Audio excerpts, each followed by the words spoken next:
This place is buzzing. That's right. This venue is a miniature representation of that time known as the...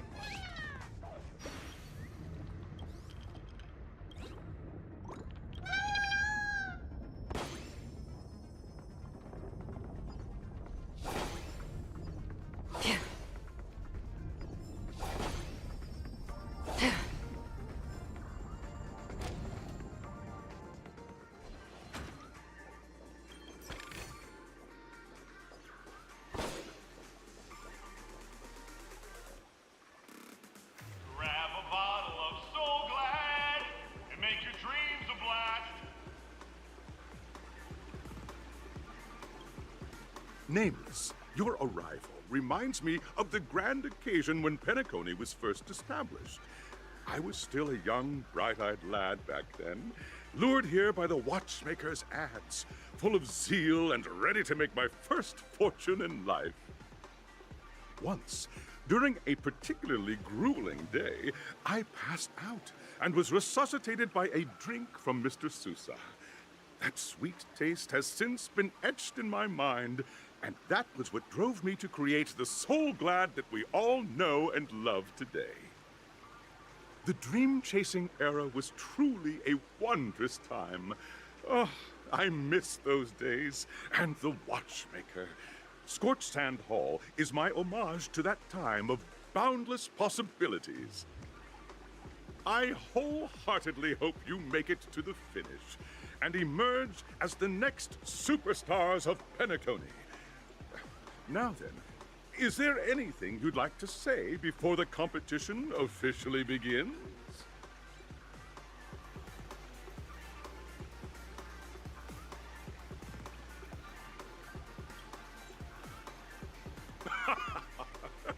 There's that swift and decisive trailblazing spirit. How about you, Miss March? Hello, everyone!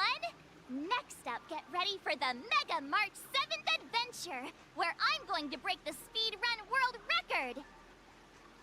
Trailblazing into the uncharted and challenging the limits. That's Miss March 7th for you.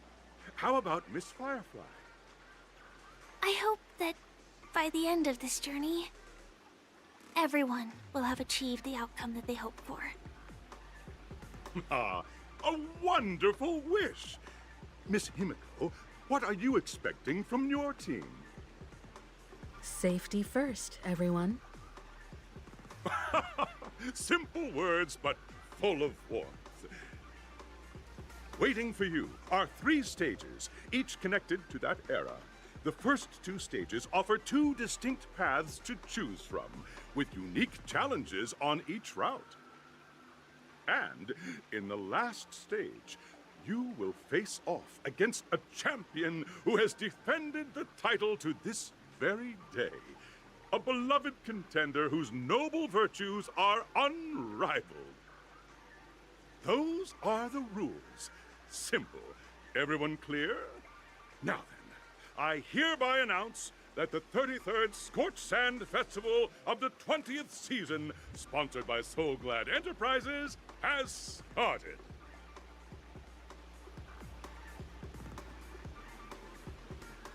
Everyone, as the Charmony Festival is drawing closer, we must reach the end as quickly as possible.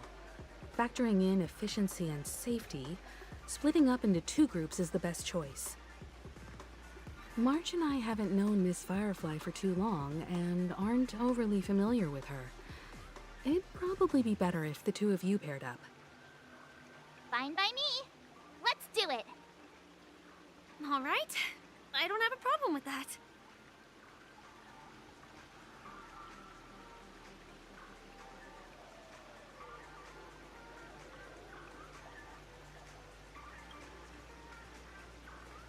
Time's ticking. Just listen to the grown-ups. We'll split into the assigned groups then. Let's not waste time.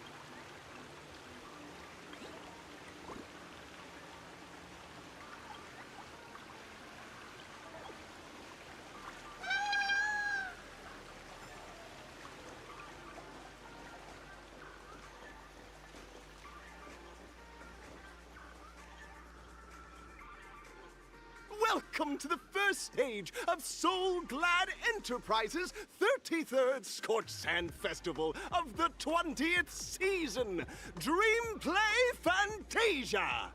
In this stage, you can choose between 2 challenges, the School of Acting or School of Action. In the School of Acting Challenge, you have to complete 3 performances from 3 scripts and move the panel judges. In the School of Action Challenge, you have to defeat 3 groups of enemies convincingly and reach the end. Now, make your choice.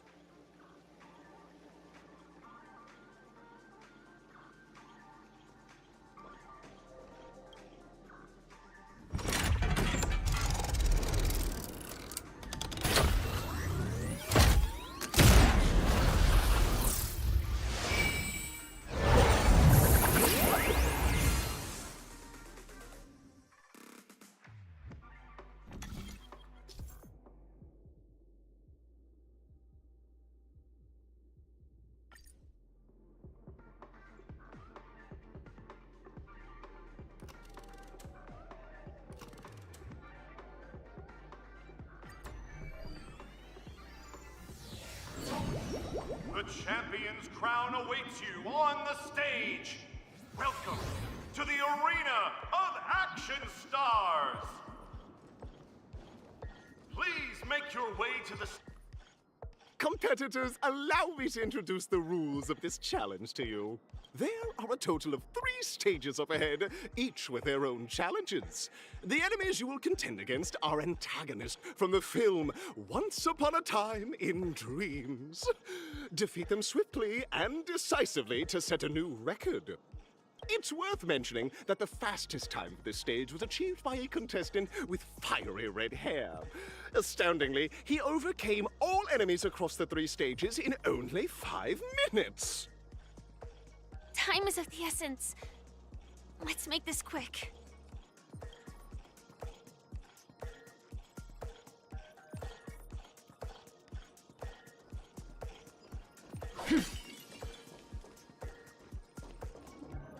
Contestants, you are about to confront the monsters of the primordial dreamscape! During this period, Penacony was nothing but a barren wasteland. The dreamscape was fraught with strife and disorder, with memory zone memes running rampant! As dream chasers who've come to Penacony, defeating them is your first step towards success! All the Soul Glad is ours! Don't even think about plundering the Soul Glad from us!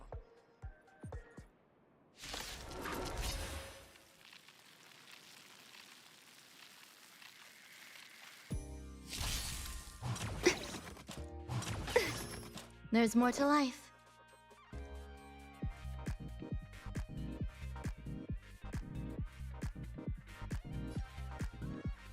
Existence is unity.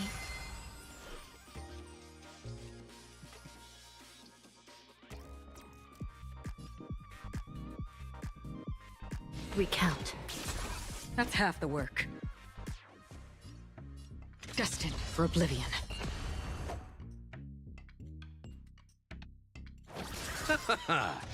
Sinful. Eternal sleep is not the end. The dead return! Enjoying yourself? Receive divinity. Repay. All will be swept away by the wind.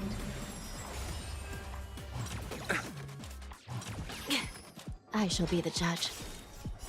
The 10 Lords' decree, hereby ordained. On the still waters of oblivion.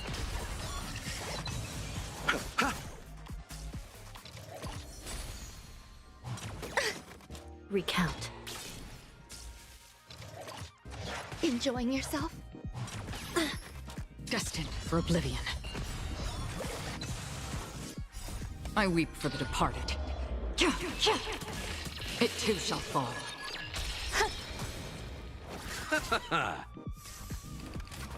I shall be the judge.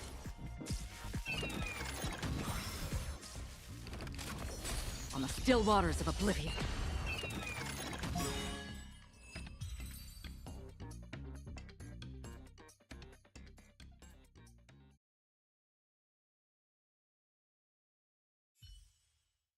Soul Glad! My Soul Glad! Pretty simple. I just hope these tests don't take too long.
Don't forget to let your friends in on the action.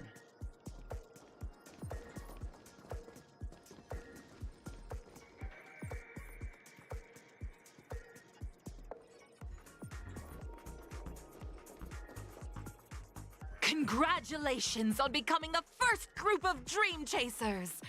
Answering the call from the Watchmaker, you are disappointed to learn that Penacony isn't paved with gold. Resigned to your current plight, you start from the hierarchical dredges, biding your time for a chance at success. Just as you're about to give up, a downpour sparks a business idea. You enter the umbrella business! But just as things are looking up, you encounter a competitor. Defeat them and emerge victorious from this trade war. Why is our opponent Soul Glad? Because this is Soul Glad Enterprises' 33rd festivity auditions of the 20th season! Isn't this just product placement? To safeguard the integrity of Soul Glad, I will soar high into the sky and become its shiniest star. Whoosh!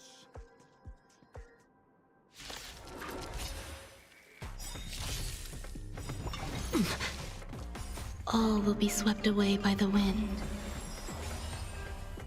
The dead return! Sinful! Receive divinity. Repay. The Ten Lords' decree, hereby ordained. Eternal. I shall be the judge. Destined for oblivion.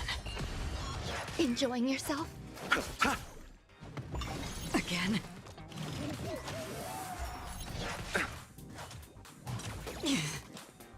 All will eventually recount.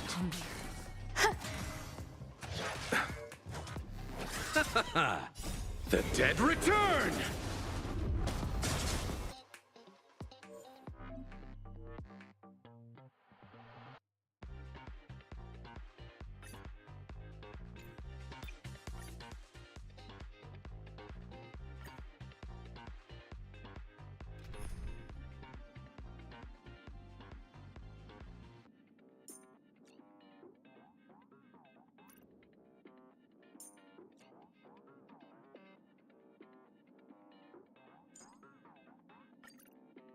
Any justification here for you to unsheath your blade, Emanator?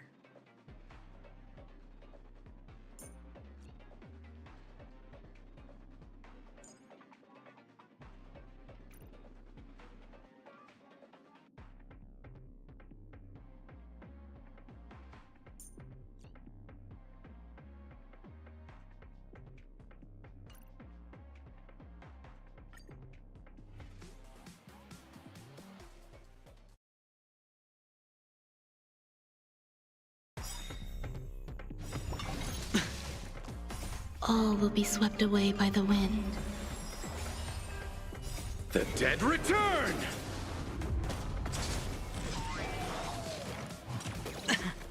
Bloom. Repay. Existence is unity. On the still waters of oblivion. It's on me.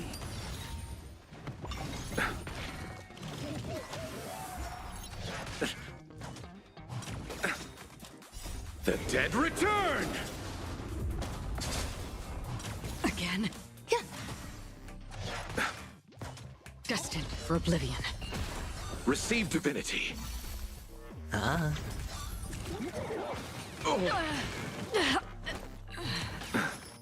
Bloom. The dead return!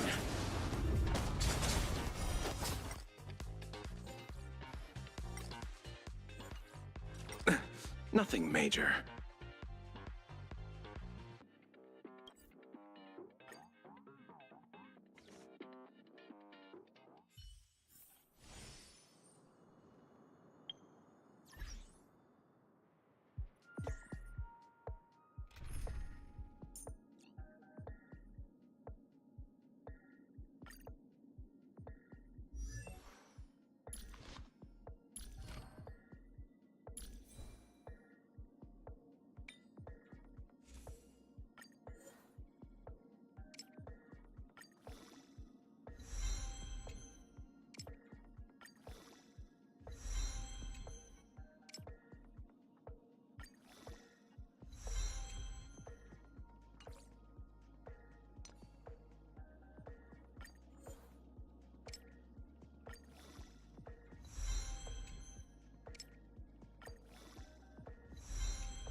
Harnessing and tempering the instincts of life. You know more of such things than myself.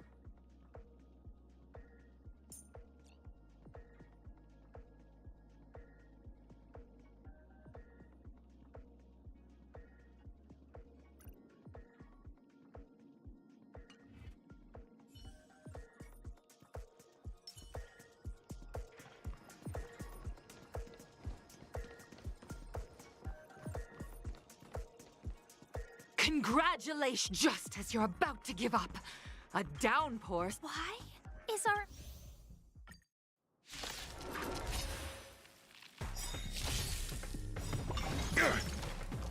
All will be swept away by the wind. The dead return!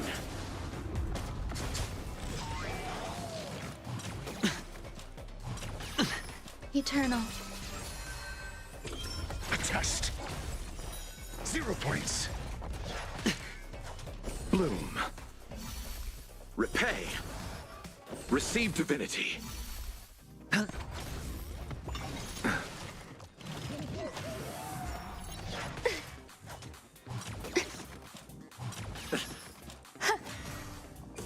Answer me. Fail. Bloom. The dead return! I underestimate. Receive divinity.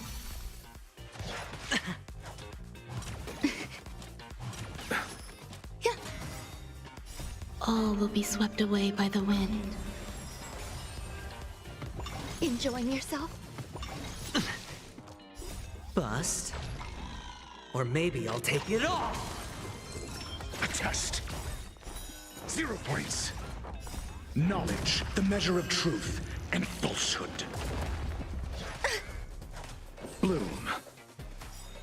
Repay. The dead return! Fail. 0 points.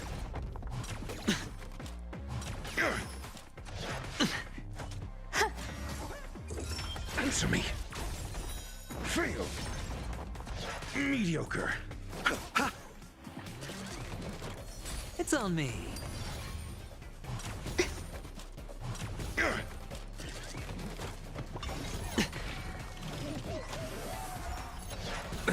Nothing major. Existence is unity.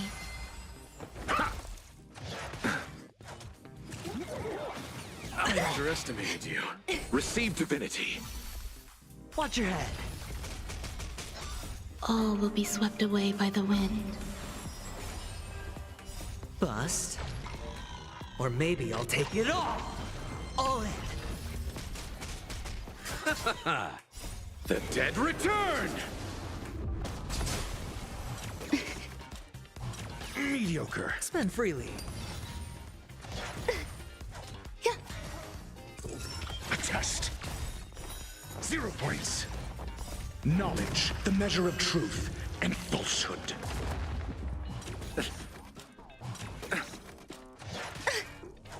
Bloom. Fail.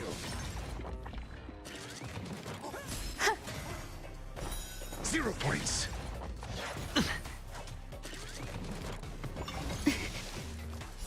All will be swept away by the wind. Receive divinity. Repay. The dead return! Answer me. Fail. Enjoying yourself? Bloom. Watch your head. Eternal. Bust. Or maybe I'll take it all! All in!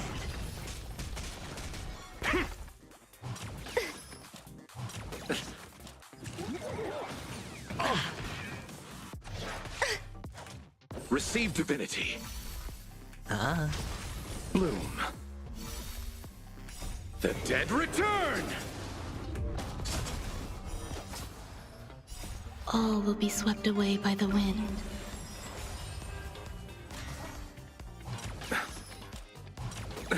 Nothing major. A test. 0 points. Knowledge, the measure of truth and falsehood.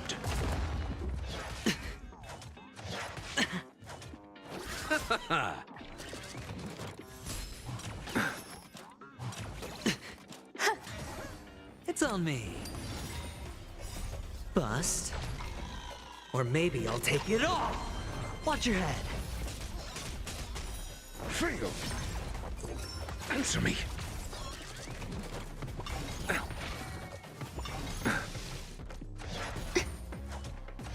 No dirty tricks, all right. Receive divinity. The dead return! 0 points.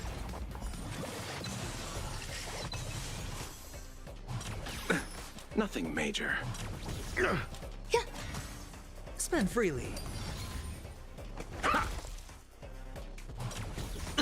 All in.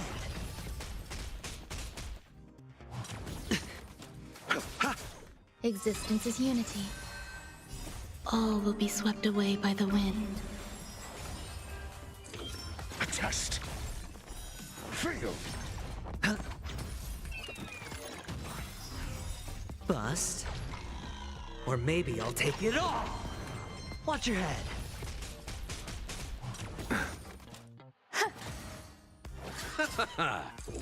Answer me. 0 points. Knowledge, the measure of truth and falsehood. It's on me. No dirty tricks, all right? Fail.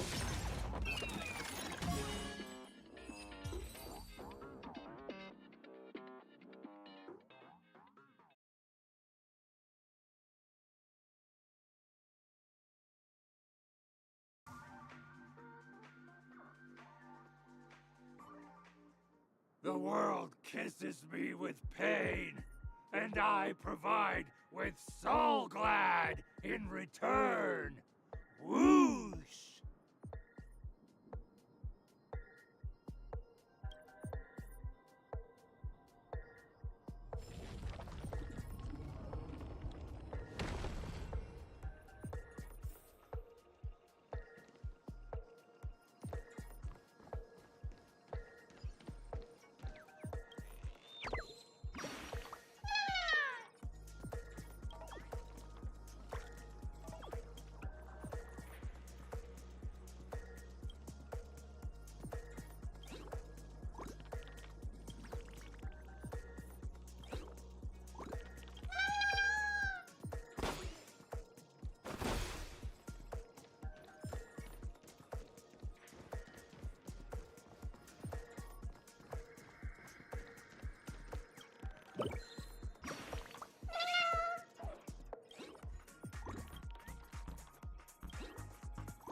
Congratulations to our 2 Dream Chasers for establishing yourselves as budding stars in Penacony. However, now you face a competitor selling at low prices, pushing you to the brink of bankruptcy. No matter how lengthy the battle, you always persevere. Topple this powerful opponent, and the tides will turn, paving a way to success! None will take my Soul Glad away from me. I will use the Transmutation Arcanum to turn into a dinosaur! Roar! Oh, dinosaur! Devour my enemies! Roar! Grab a bottle of Soul Glad and make your dreams a blast! Roar!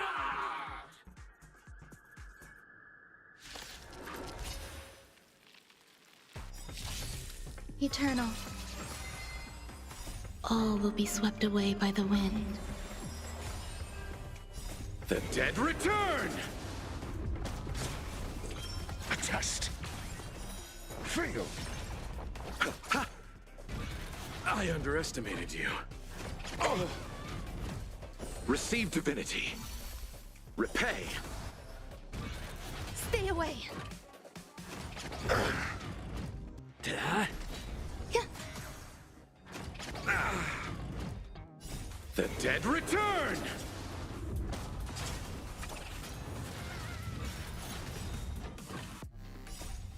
Lance! Forward! Answer me. 0 points.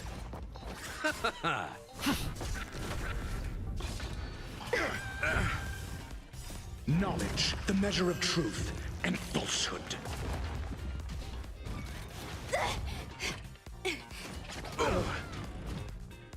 All will be swept away by the wind. Fail. A test. 0 points. Fail. Hit. Existence is unity. The dead return! Answer me. 0 points. Lance! Forward!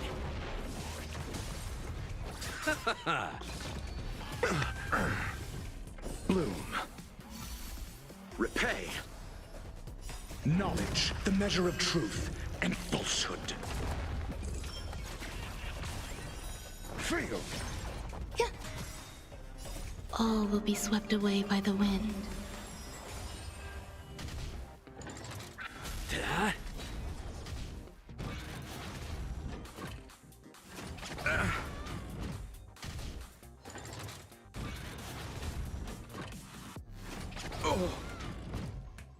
The dead return!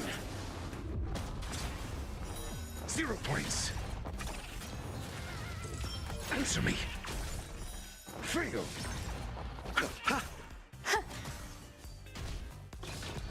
Mediocre. Lance! Forward! 0 points. You fool! A test. Fail. Knowledge, the measure of truth and falsehood.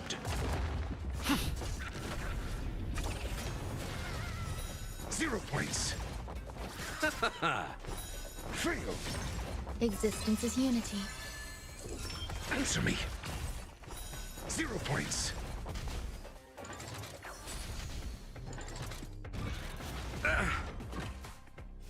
I underestimated you. The dead return!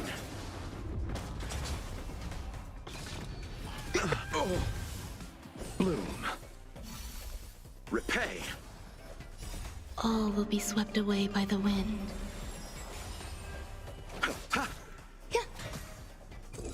A test. Hit!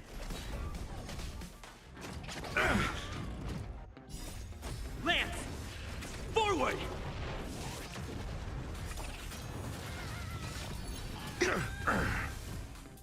The dead return!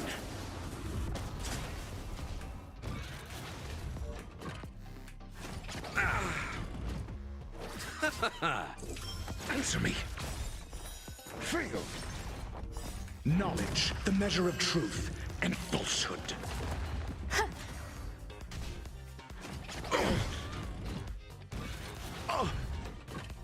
Receive divinity. That?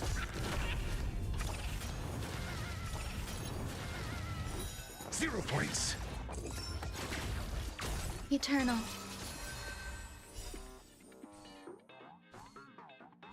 All will be swept away by the wind. Fail. The dead return!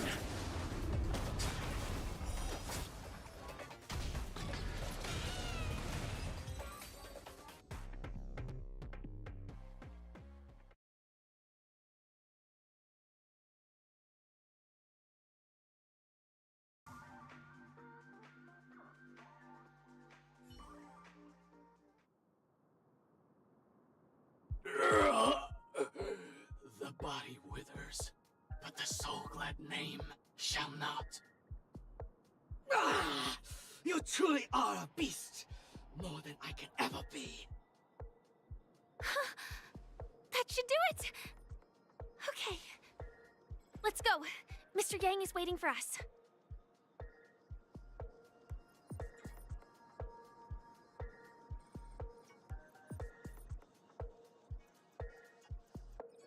Isn't this fight way off from the actual storyline? Transforming into a dinosaur isn't imaginative enough for you? This is the sort of magic only seen on Penacony. Anyway, let's get back on track. Where were we? Oh, that's right. After an extended battle, you finally emerged victorious! But the companion who journeyed to Penacony with you chose to leave, having lost all hope. In the years that followed, you encountered each other once more on the prosperous streets of Penacony, but dared not call out to one another. Perhaps akin to the lingering regret of every dream chaser. Ah, well done! You brought to life the thrilling action scenes from Once Upon a Time in Dreams with your fighting skills. Looks like we won! Let's hurry up and get to the next stage.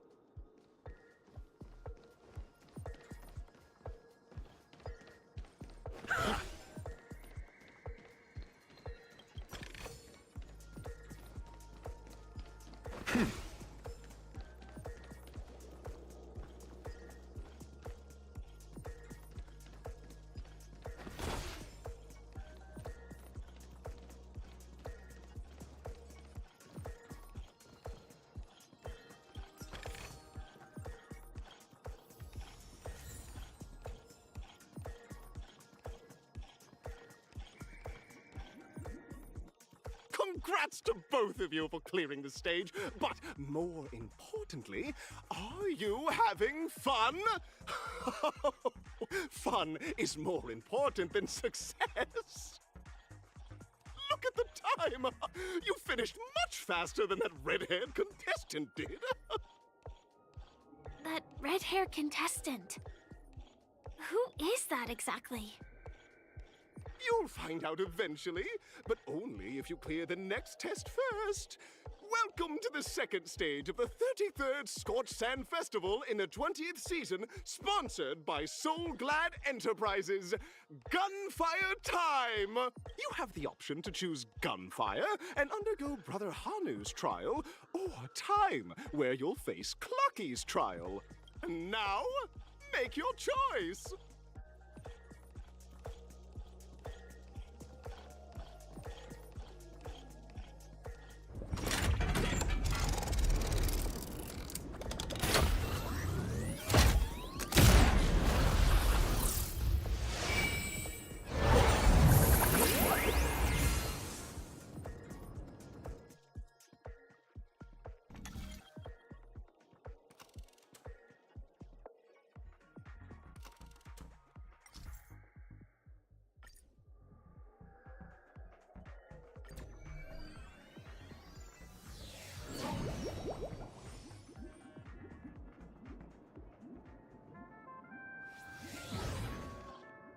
Dear friends, welcome to the wonderful world created by the Watchmaker. Awaiting you up ahead is the titular character from the beloved Clocky animation, Clocky! It's said that the Watchmaker dreamed up the idea of Clocky when he was just a boy. Back then, he was merely an apprentice in a clock shop, and one night, he dreamt that all the broken clocks started sprouting arms and legs. Like a skilled pilot, he steered them towards the right path.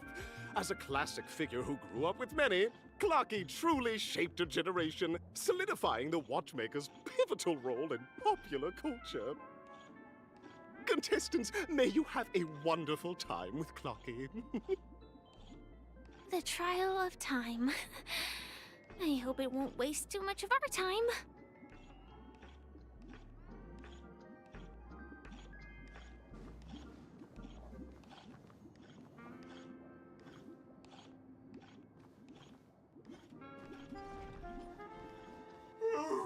Am I just a failed experiment?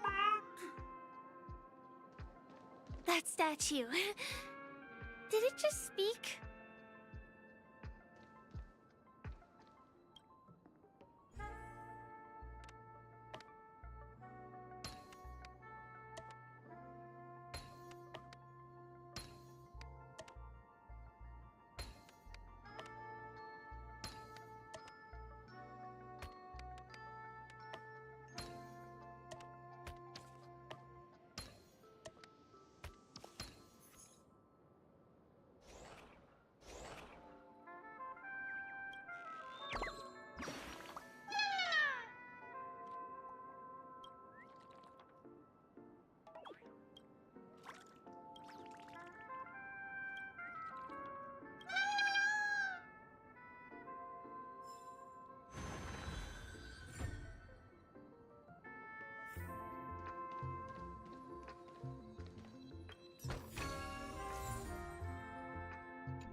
just a failed experiment?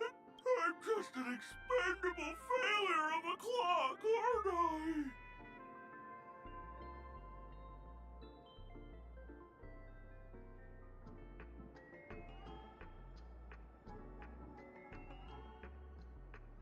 Don't be naive, buddy. Failure isn't a sickness.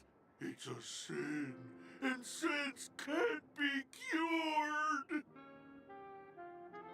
You guys are just like the other challengers. You want to enter my inner self? Then please be my guest. But you won't find anything worthwhile. I'm just a failed piece.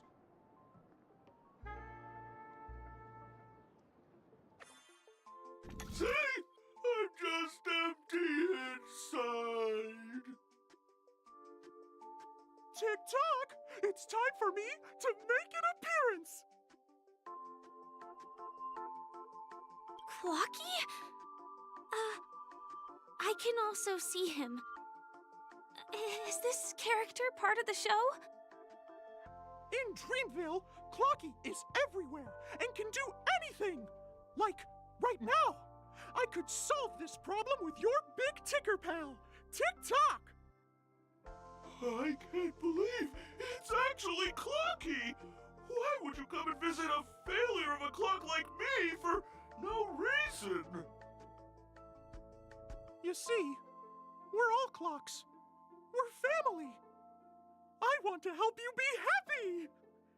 Tell your pal Clocky what's troubling you. I came across a startling revelation yesterday. Apparently, Dreamscape Ticker isn't the same as Clocky at all. It's just a discarded prototype from Clocky's early development. Please, just leave me be, Clocky.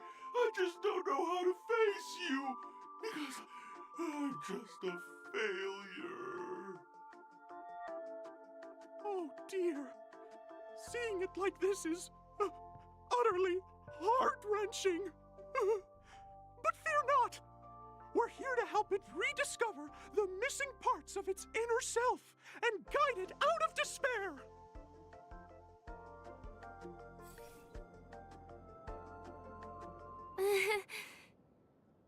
I guess even troop members can experience existential crises.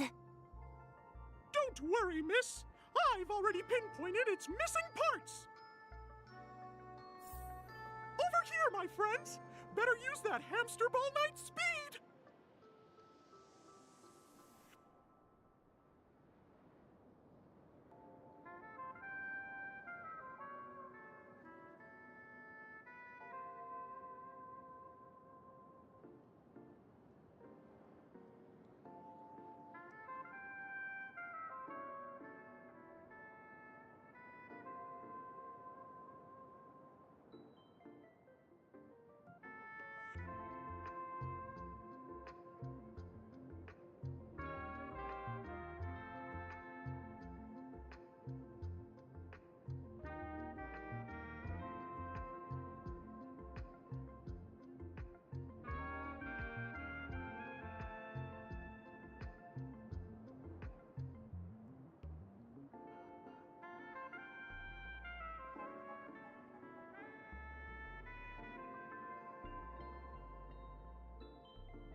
Dream forth. There's a missing part on the opposite side.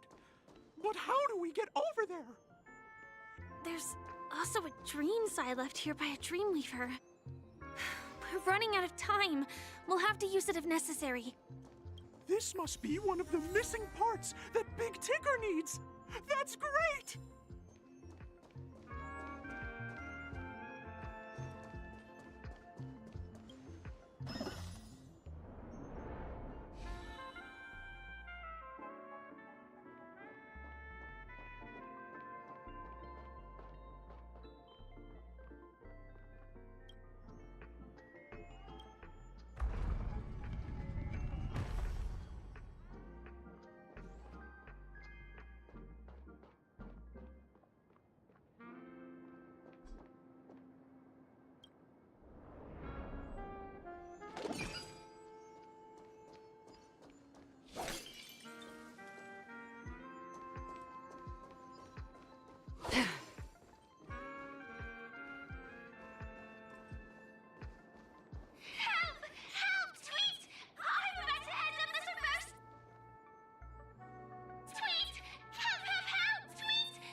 It's an origami bird! What's it doing in beyond Overcook's tail? Is that Clocky, Tweet? Please save me, Tweet! I'm being roasted alive, Tweet! A roasted bird? Oh, this is horrible! Let's save it, quickly!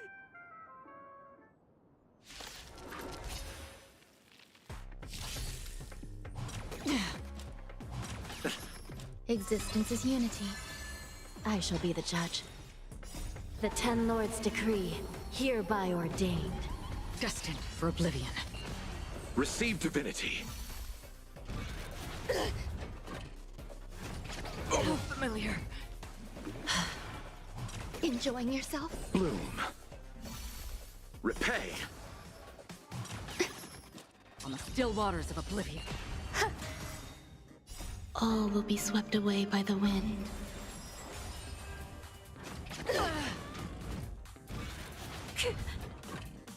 Receive divinity. The dead return! Enjoying yourself? Recount.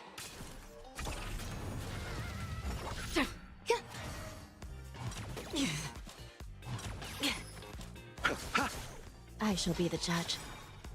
The Ten Lords' decree, hereby ordained. I underestimated you. Bloom. Eternal. All will be swept away by the wind. Destined for oblivion. Sister, enjoying yourself? Receive divinity. Repay. The dead return! On the still waters of oblivion.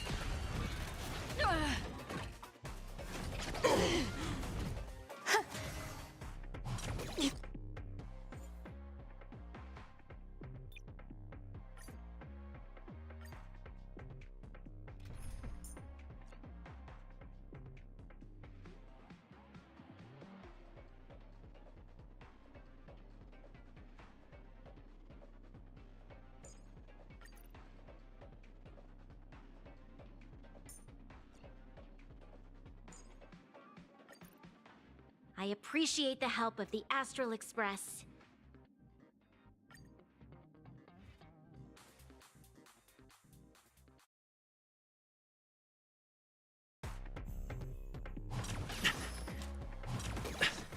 Lend me your strength. To guard and defend. Crush them. Destined for oblivion. I underestimated you. Oh. Lance! Forward!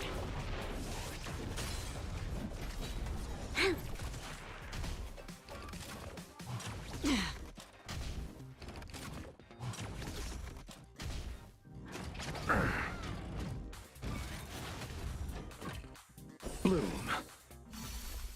On the still waters of oblivion.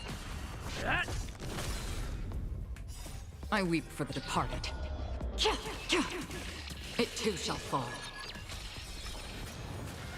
Receive divinity. Repay.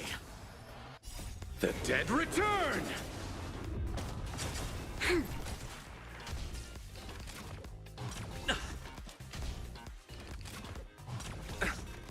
Destined for oblivion. Again? Lance! Forward! Bloom. Hit!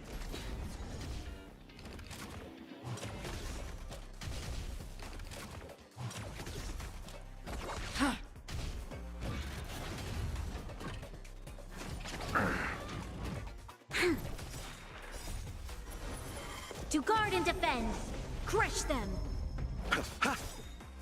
The dead return!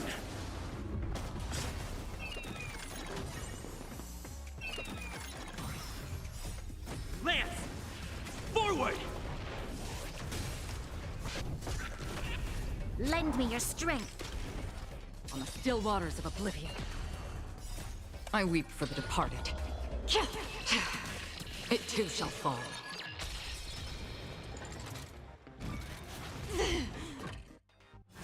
How familiar. Receive divinity. Lend me your strength. Destined for oblivion.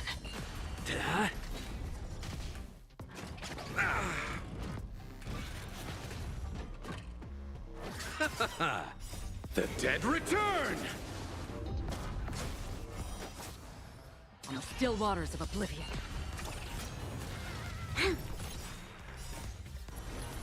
To guard and defend. Crush them. Lance! Forward! Lend me your strength. Destined for oblivion. Hit! On the still waters of oblivion.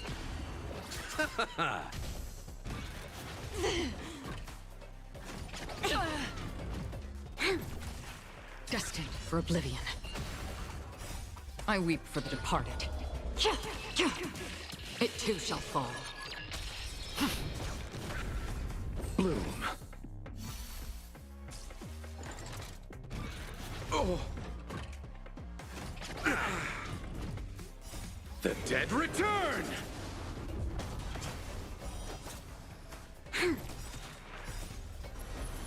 To guard and defend. Crush them. On the still waters of oblivion.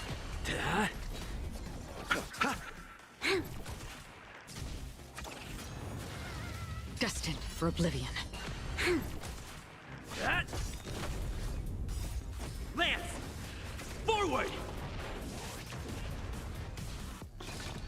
Again? Receive divinity.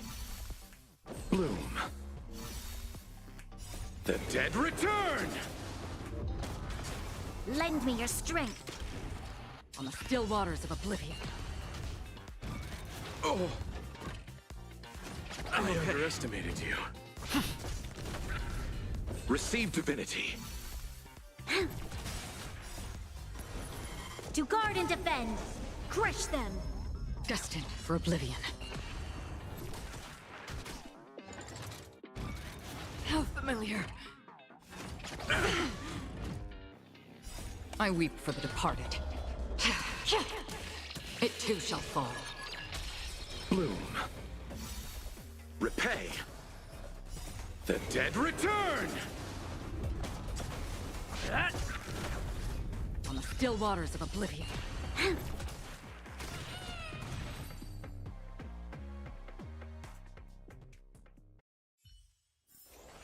Another blood debt repaid.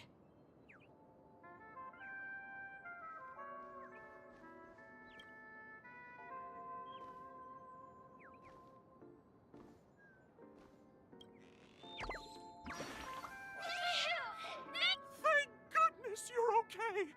But why did you burrow yourself into that fella's tail? Because that fella stole one of Mr. Big Ticker's pots! I wanted to help retrieve it, but I accidentally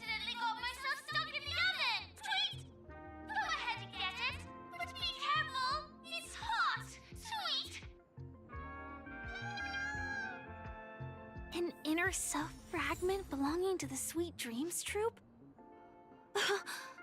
This is just too surreal.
Stream forth the gleam of old blades.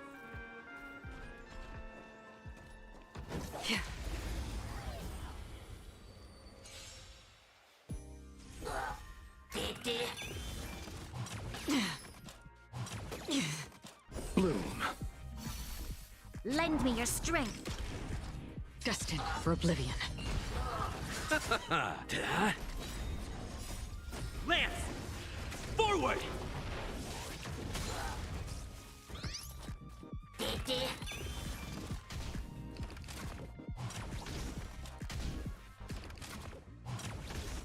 Lend me your strength. To guard and defend. Crush them. On the still waters of oblivion.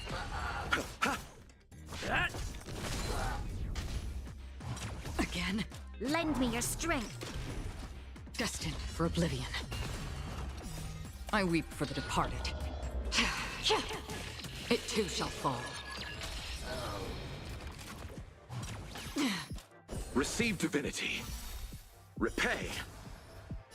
The dead return!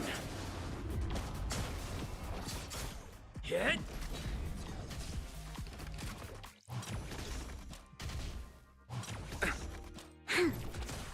On the still waters of oblivion. Again?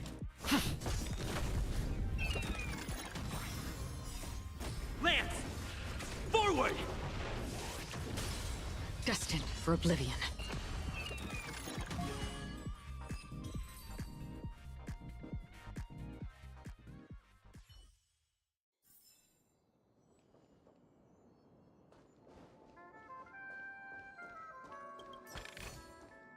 Seek, and you will find.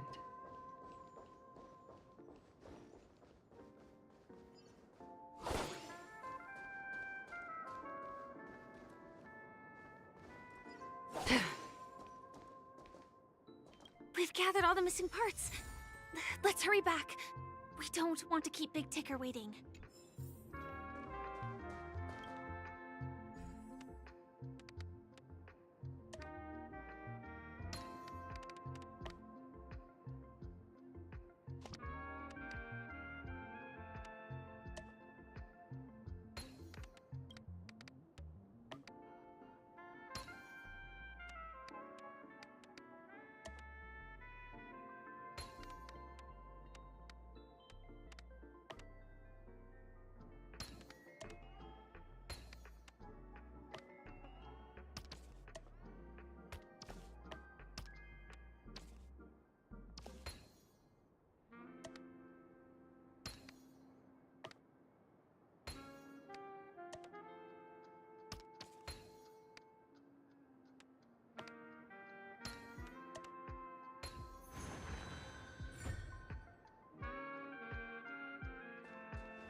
We're back! As long as you have these, you'll be able to find closure. Wow! This sudden surge of joy! It's working! Tick-tock! Next, we just need to enter its emoscape, help connect its pathways, and we're done!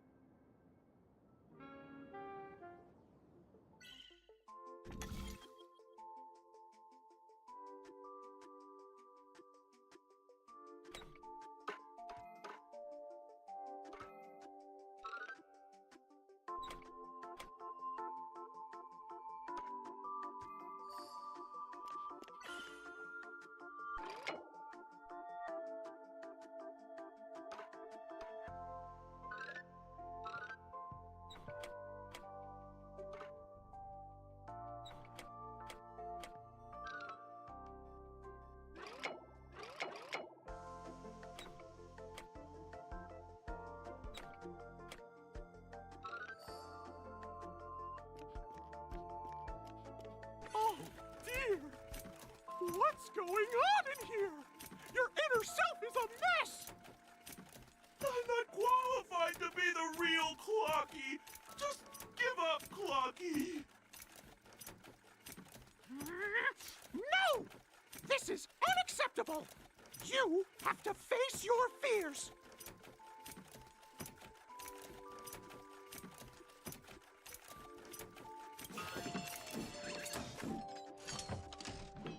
Ta-da! Success!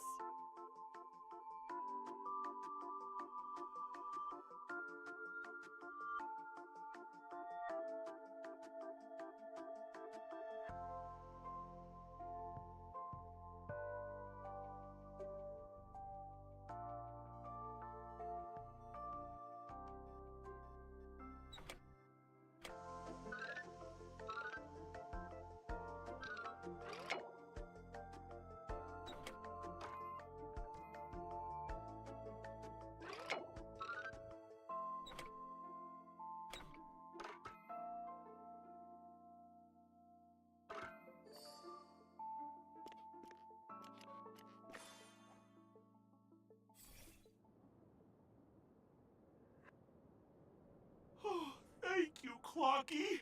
If not for you, I'd never be able to connect with people like this. You helped me find myself again. No problem at all. As the guardian of Dreamville, it's what I'm here for. Tick-tock! Oh, my friends, you still have other important things to do, right? Go forth, my friends. When the moment comes, all the Dream Tickers and I will cheer for you. It's all done! Victory is in sight. Let's head to the final stage.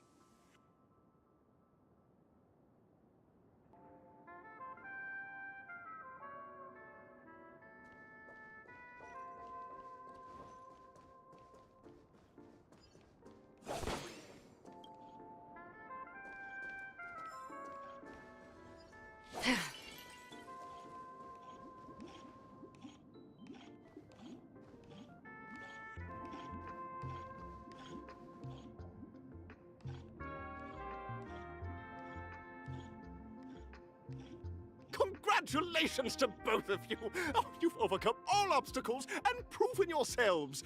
But, unfortunately, there is only one who can be Penacony's festive superstar. In the final stage, you will face the defending champion. If you fail, you will lose the opportunity to become the festive superstar. Welcome to the 33rd Scorched Sand Festival's third stage in the 20th season, sponsored by Soul Glad Enterprises' Superstar Showdown.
No way, I think I just saw someone. Someone extraordinary.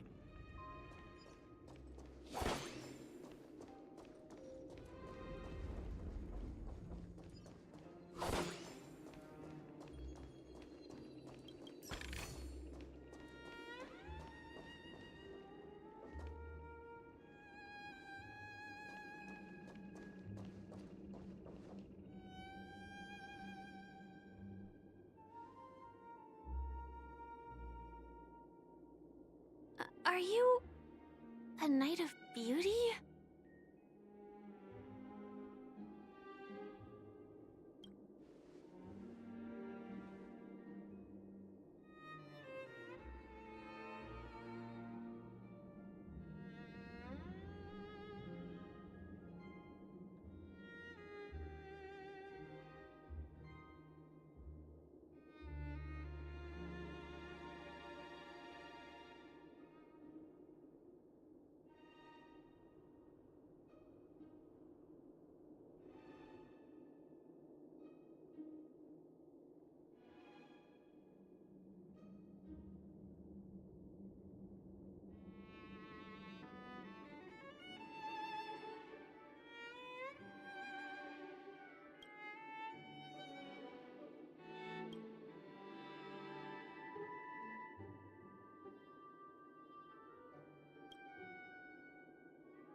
That's right. This magnificent dream is built upon the Stellaron and the countless sacrifices of many people.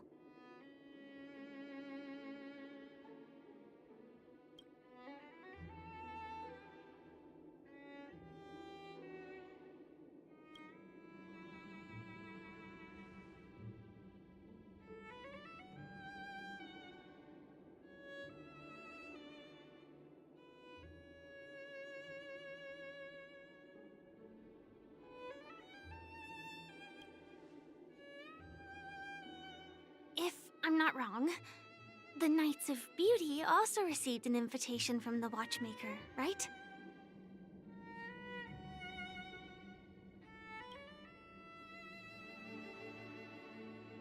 Actually, we've already met the Watchmaker.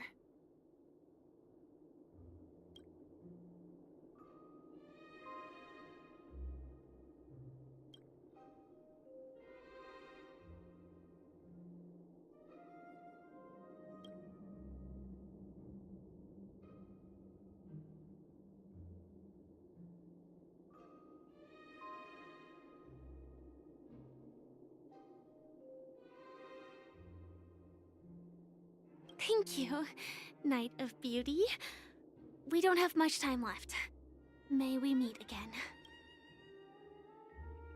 In that case, let's make our way to the end. Penacony's really thronging with talent. I hope we make it in time.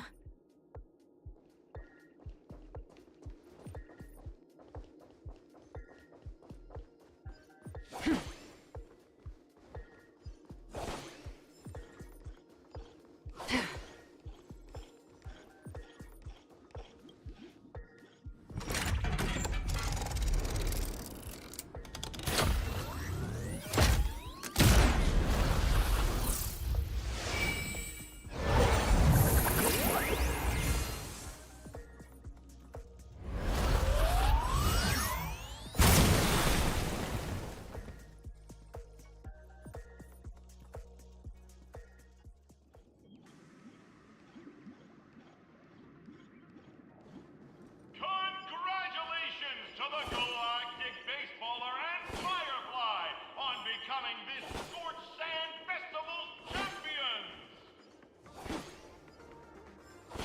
We look forward to their amazing entrance in the Charmony Festival! Let's give a round of applause to our aspiring young guests!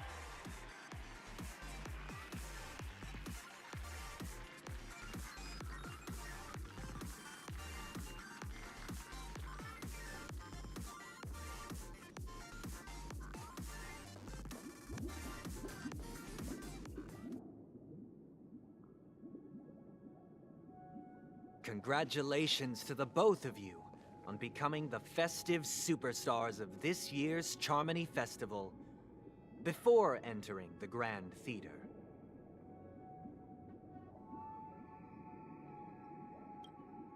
I, on behalf of the organizers, extend my sincere congratulations to you, wishing you joy under their radiance.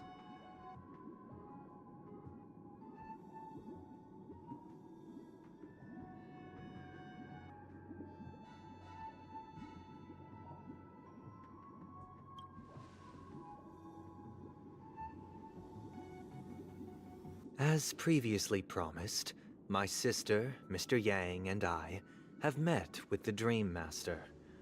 We delved into the truth about Penacony and its Stellaron, and have come to a consensus.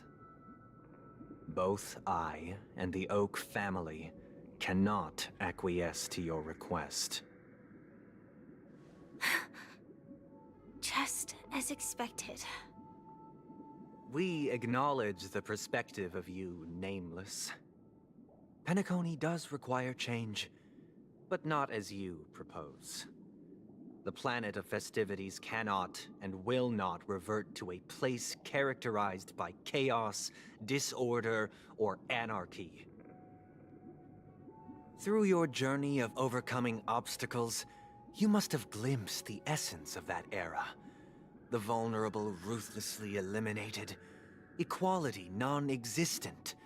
Common folk living precarious lives, eking out a dreary existence. Ultimately, only heroes like yourselves manage to achieve success. But I would dare ask, if you did not possess the special status of having a Stellaron, and you were but an anonymous and frail member among the masses, which Penacony would you prefer? A dystopia for the survival of the fittest, or a sweet dream paradise for all?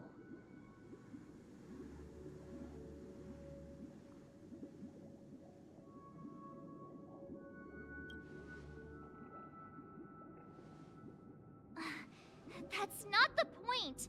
Don't let him mislead you!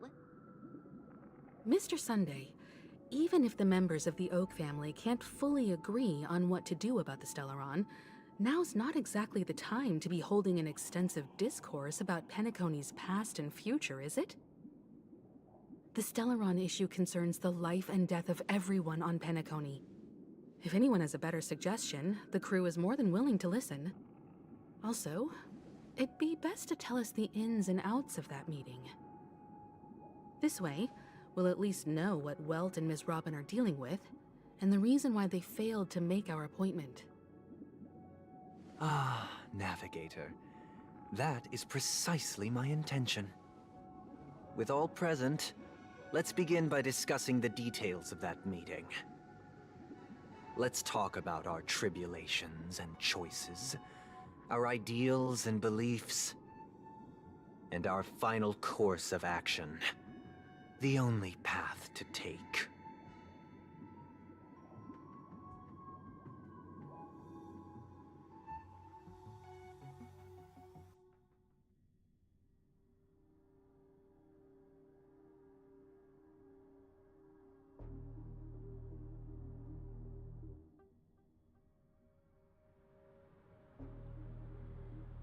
You mean to say that for the longest time, there have been scoundrels who would use the Charmony Festival that I have bequeathed to the masses as a tool to realize their ambition? Indeed, Dream Master. Once the Charmony Festival begins, the Stellaron's powers, along with the song, will be broadcast across the entire planet of Penacony. And then everyone in their dreams will be unable to awaken. This is indeed surprising to me. The dreamscape is maintained by the collective effort of the 5 families. If someone were to use the Charmony Festival to recklessly disseminate the power of the Stellaron, this individual must hold a position of great authority. Do you have any suspects? I'd like to ask, did you really not know of the Stellaron's existence?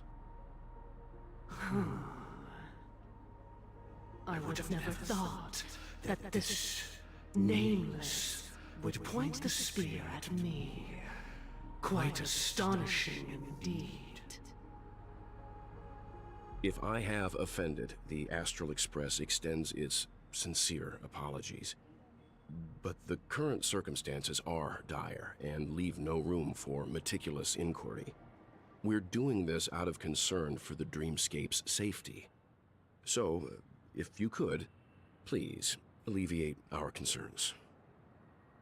Dream Master, it's just to prove that the Charmony Festival has nothing to do with the Stellaron. If we're being overly cautious, I will return to the stage to offer tribute in song, just per the arrangement.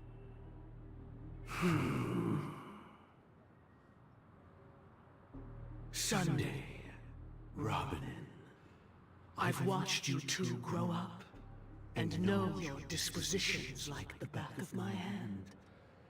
Both of you, right now, can surely be lauded as their most devout advocates. I already know your resolve. The magnitude of this matter is enormous, and cannot be taken lightly. Since Mr. Yang has asked with such earnestness, I will personally respond in kind. If there is a need, the entire Oak family will be mobilized to heed your call. Someday, might I ask you to beseech them to cast their light unto me, and question me in their stead, so that no lies may be concealed? I will do as you command. Robin, could I entrust you to be present as a witness, to document the truth, and to proclaim my innocence, so that all slander may be utterly dispelled? I will do as you command. May thy will be carried out on earth, just as it is in the heavens. Oh, triple-faced soul, please sear his tongue and palms with a hot iron, so that he will not be able to fabricate lies and make false vows. Let us begin. There is nothing else to prepare. Understood. Question. Have you devoted your life to your god, never worshipping other gods? Naturally. Do you love your god as you do yourself, always heeding their admonishments? Naturally. Have you strayed from the path expected by your god, betraying their name? Never. Have you ever been inordinate with your asks of your god, coveting more than the foundation of the creation itself? Never. Then, a final question.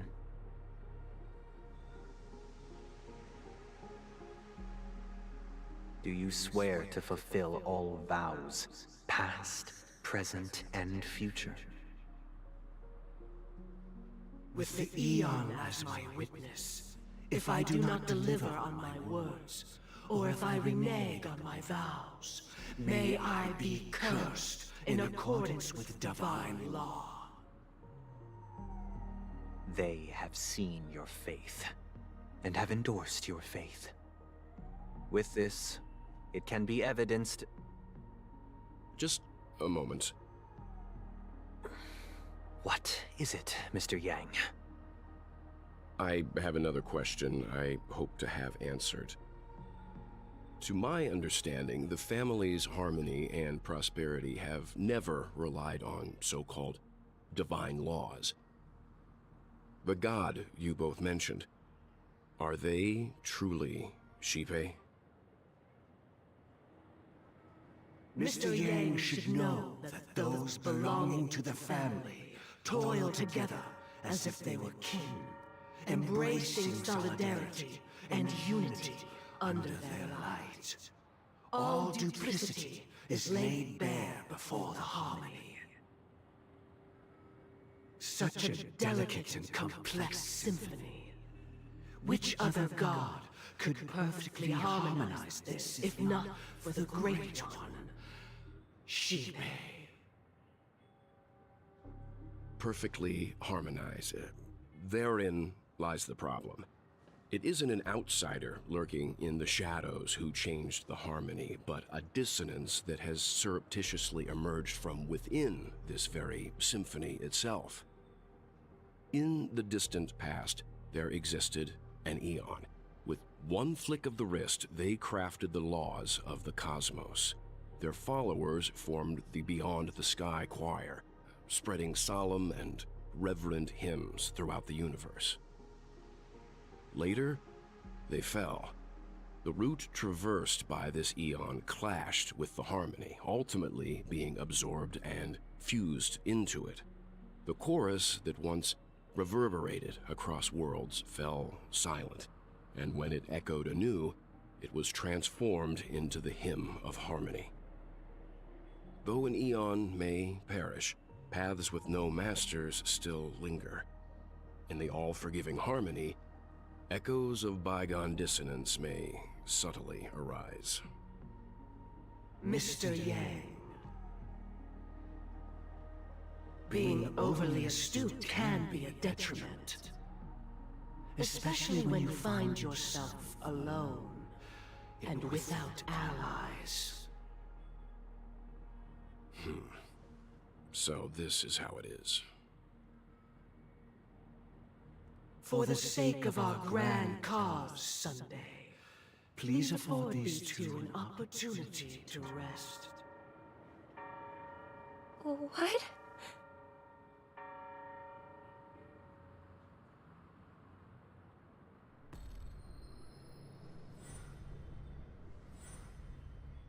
Sorry, Robin. It's just you. I did not wish for you to know this. It's a pity that things have turned out this way. So, this is the true reason I can't sing? The shadow that envelops Penacony is actually... We were never children of the harmony. Our ideal paradise could not have been crafted by Xipe. True bliss can only be guaranteed by the one who transcends the many. Within the foundation of law, humanity establishes civilization, and through harmony, we obtain order.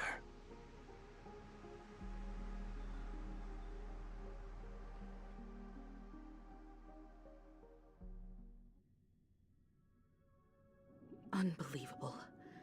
To think that there would be remnants of the Order on Penacony. What have you done with Mr. Yang and Miss Robin? Don't worry. I just gave them some time alone to ponder their fates. You should know that these actions make you an enemy of the Astral Express. Should we need to stand against the Nameless, it would only be myself and the Oak family involved. But we haven't reached that point yet, have we? Your efforts for the justice of Penacony are evident to everyone, and have been widely observed.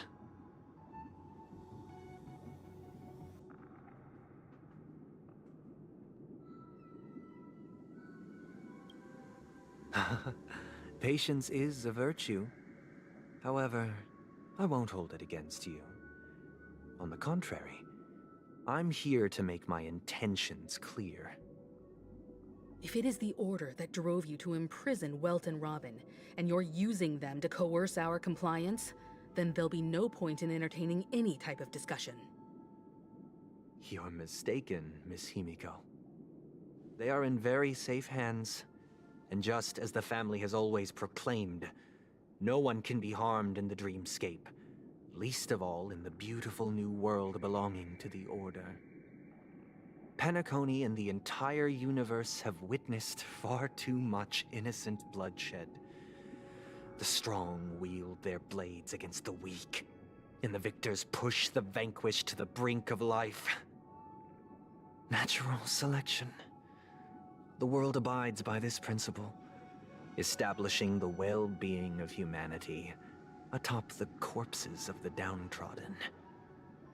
Only we, or rather, I, possess the power to put an end to this farce.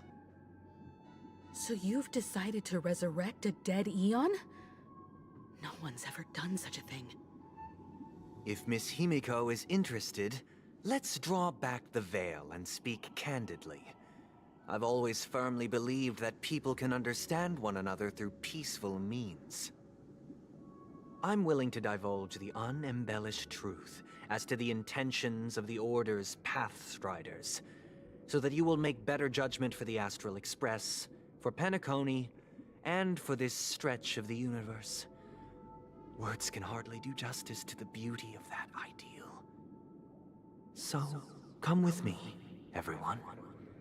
let us retrace our steps and see once again where this road leads.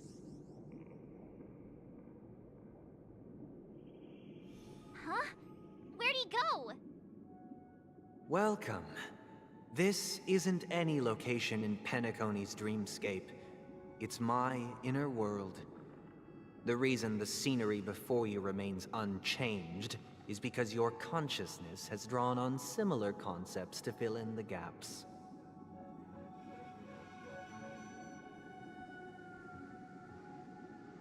Did you do the same to Welt? It's a tuning process. Stronger in effect and more draining on the mind. The gray-haired guest has experienced it before, so he should understand what it entails. Tuning allows you to intuitively grasp my feelings, which also means that I cannot hide anything from you. Now, everyone, please look at the huge screen. The road we once took begins here. From this point on, you will witness the numerous decisions I've faced. I've selected a portion of these to share with you. I believe after going through similar predicaments, you'll be able to better understand my thoughts. Let's begin. The first decision. A story about a baby bird. This story happened when Robin and I were very young. We were victims of the Stellaron disaster, and the family's Mr. Gopher Wood, who would later become the Dream Master of Penacony, saw that we siblings had no one to turn to and took us in. Later on, Robin and I lived a time with nary a care in the world. One day, after dinner, while my younger sister and I were lounging about in Mr. Gopher Wood's yard, we spotted a fledgling Charmony dove all on its own. That baby bird was tiny. It didn't even have all of its feathers, and it couldn't sing. When we found it, it was already on its last breath, having fallen into a shrub, probably abandoned by its parents. We decided to build a nest for it right there and then. However, thinking back, that winter was unusually cold, with fierce winds at night in the yard, not to mention the many poisonous bugs and wild beasts in the vicinity. It was clear that if we left the fledgling in the yard, it stood no chance of surviving until spring. So, I suggested we take it inside, place it on the shelf by the window, and asked the adults to fashion a cage for it. We decided that when it regained its strength enough to spread its wings, we would release it back into the wild. The tragic part, something that we'd never considered, was that this bird's fate had already been determined long before this moment. Its destiny was determined by our momentary whim. Now, I pass the power of choice to you all. Faced with this situation, what choice would you make? Stick to the original plan, and build a nest with soft net where the Charmony dove fell. Or build a cage for it, and feed it, giving it the utmost care from within the warmth of a home. I eagerly await your answer.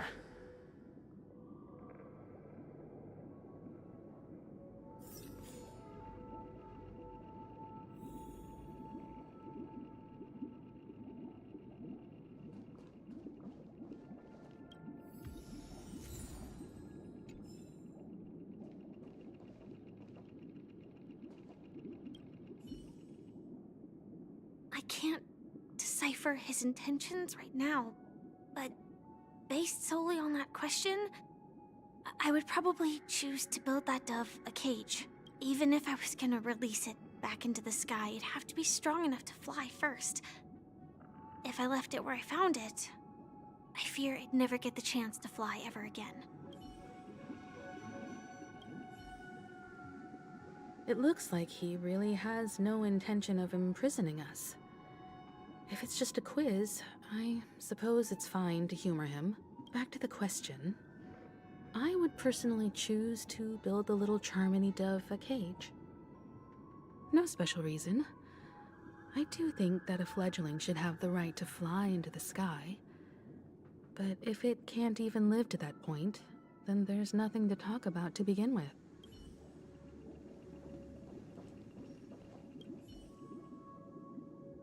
That guy just casually throws this kind of question at us?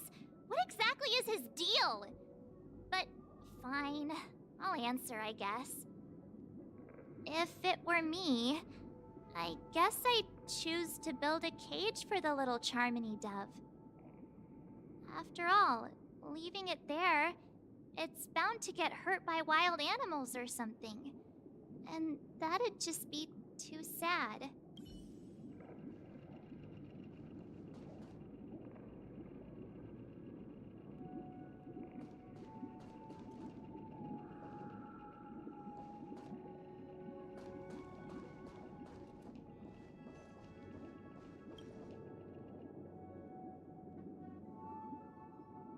I'm happy to see that you made a choice similar to ours.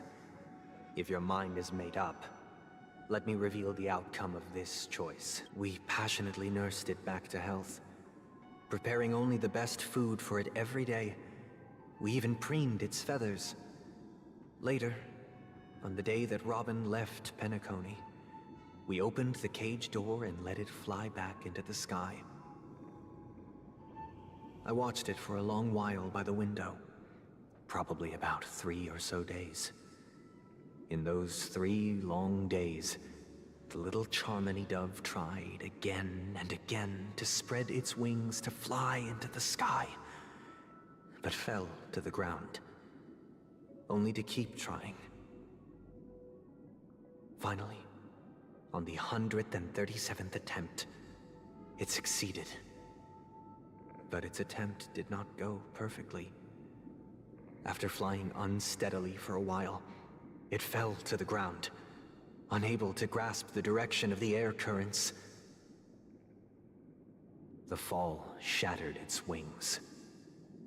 It writhed helplessly in my embrace.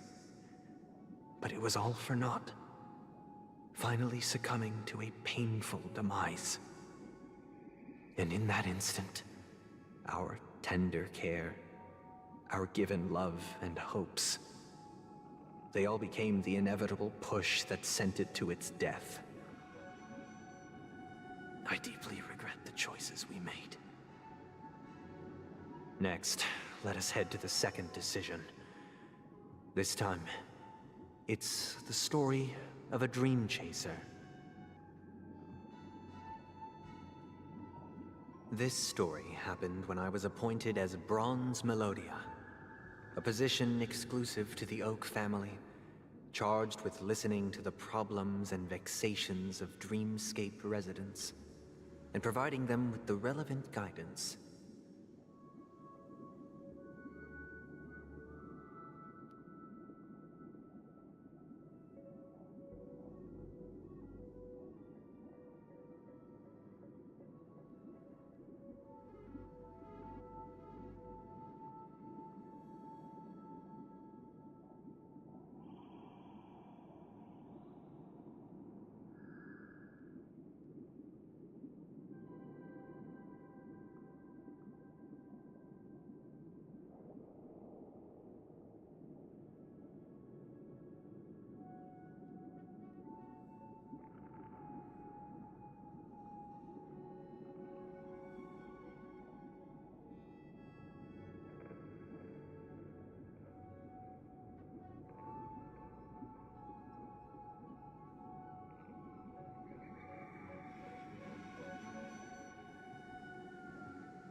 It was during that period that I had the opportunity to hear voices from all corners of the dreamscape.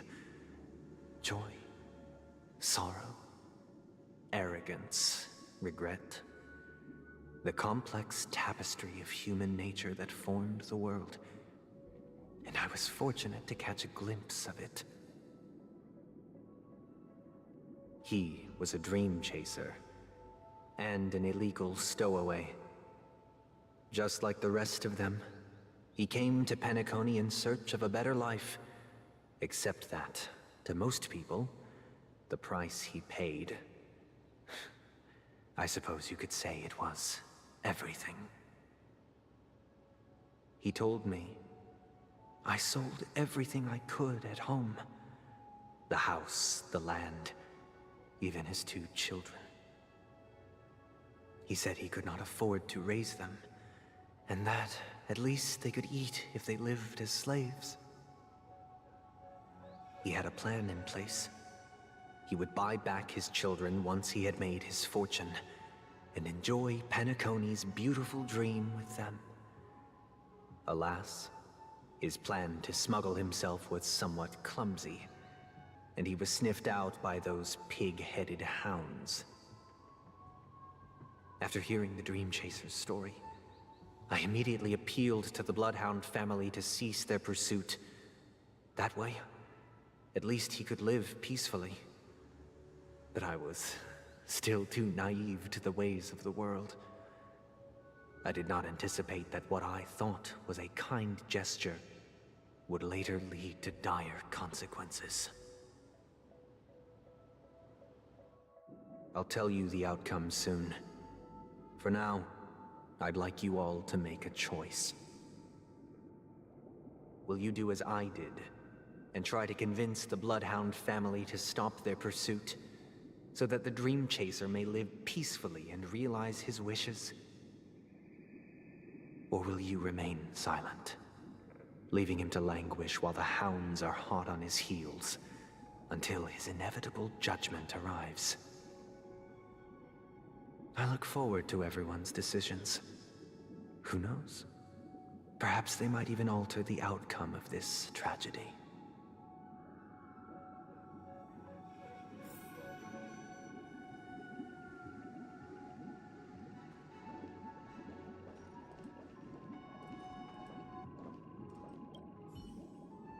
A dream chaser story. If I acted out of kindness, I would probably ask the Bloodhounds to stop their pursuit and lend him a hand. But what cruel repercussion would this choice result in?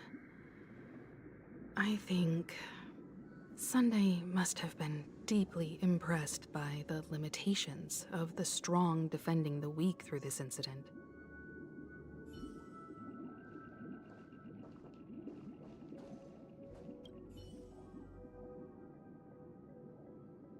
This question... Surely it has some connection to the baby bird story. And this connection is precisely the breakthrough Sunday aims to use to persuade us. I'd probably choose to ask the Bloodhounds to cease their pursuit.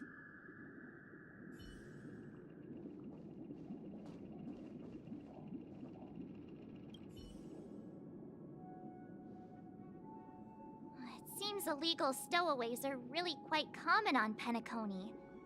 But that guy in the story, I don't think he deserves any sympathy at all. He sold his kids to chase a dream. Even if he intended to go back for them, it's still insanely irresponsible. With that thought, there's only one choice. Let the Bloodhounds send him back home. This person deserves to be punished.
It seems you, like me, are pondering whether a different choice could have led to a better outcome.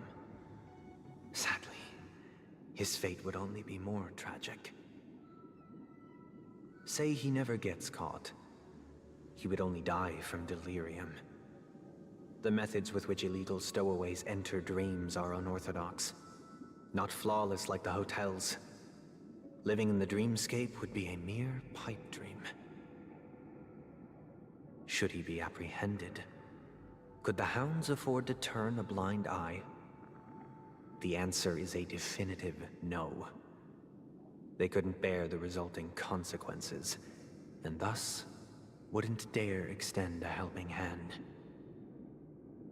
As to your choice, I once again offer my heartfelt apologies. Next comes the third and final decision. And the story this time is my own. This story happened the day I was appointed the Oak family head. At that time, Mr. Gopherwood was the current Dream Master, and as per his wish, we had a private conversation. What surprised me was that the Dream Master had only come to deliver a letter to me. He let me read its contents, and it was a letter from my sister. The letter contained the usual pleasantries, anecdotes from her travels, nothing out of the ordinary. Just as I started wondering how this letter related to our discussion, the Dream Master began to speak. Do you know who wrote this letter?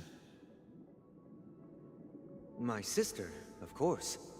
But why would you personally visit me to hand me a letter from my sister containing mere trivialities?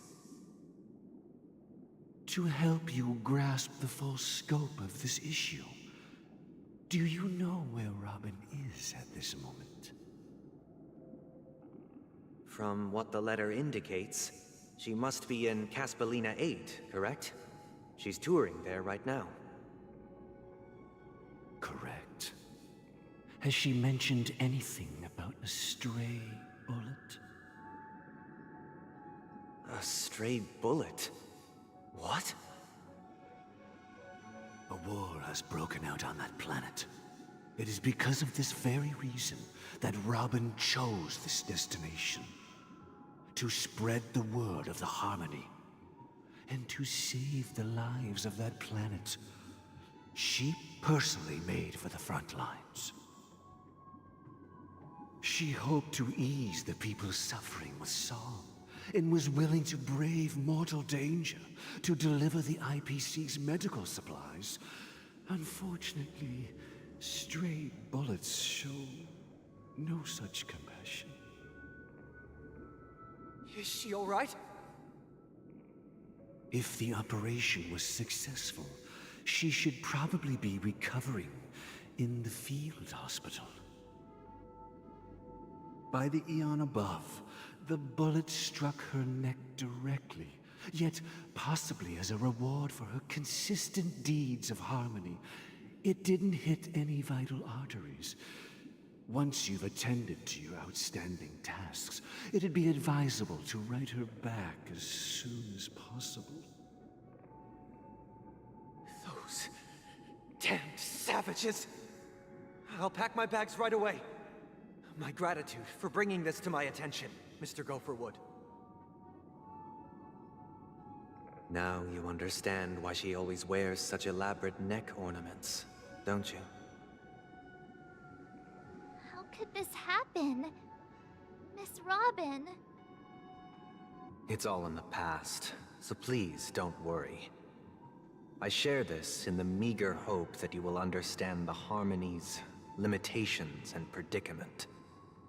As grandiose as the strong defending the weak sounds, many times, it is nothing more than wishful thinking. Likewise, I've prepared one last question, one last choice. But rest assured, this choice will not have any grave consequences. Because this is merely a figment of imagination, a nightmare that has haunted me through countless nights. If you ever had the opportunity to make a choice like I did, would you still support Robin's journey on the path of harmony?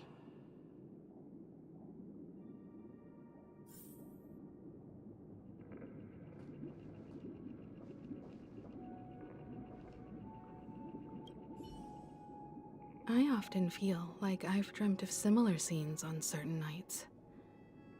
In the dream, I see blurry faces.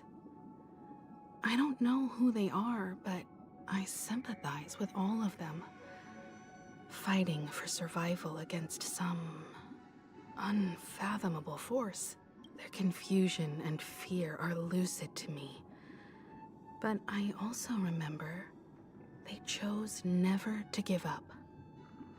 Just like Miss Robin. If Mr. Sunday's question leaves you puzzled, you should find the answer from your own experiences with each trailblaze. Dangers and tribulations will surely follow. But would you ever back away? Would you stop March and Don Hung from reaching their next destination? I believe you have an answer of your own in your heart.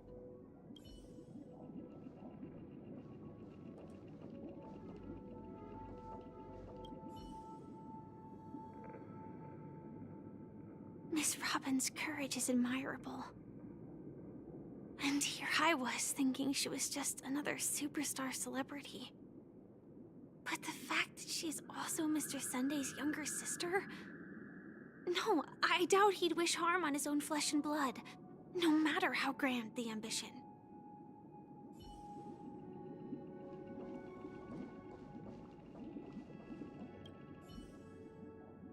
I can't believe that happened to Miss Robin. The strong defending the weak is a great mantra, but if I had to pay such a price, I don't know what I'd do.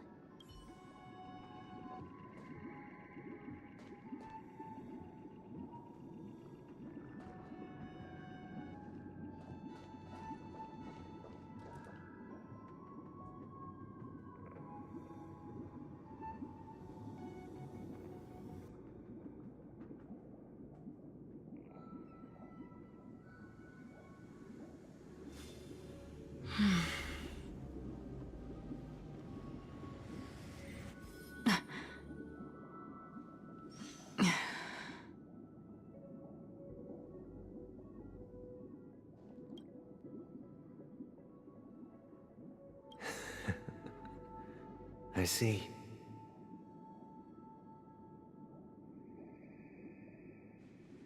I am now aware of everyone's stances. Raising these questions merely serves to illustrate one point.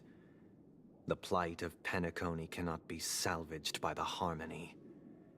The true foundation for a sweet dream paradise can only be established through the order where the strong govern the weak.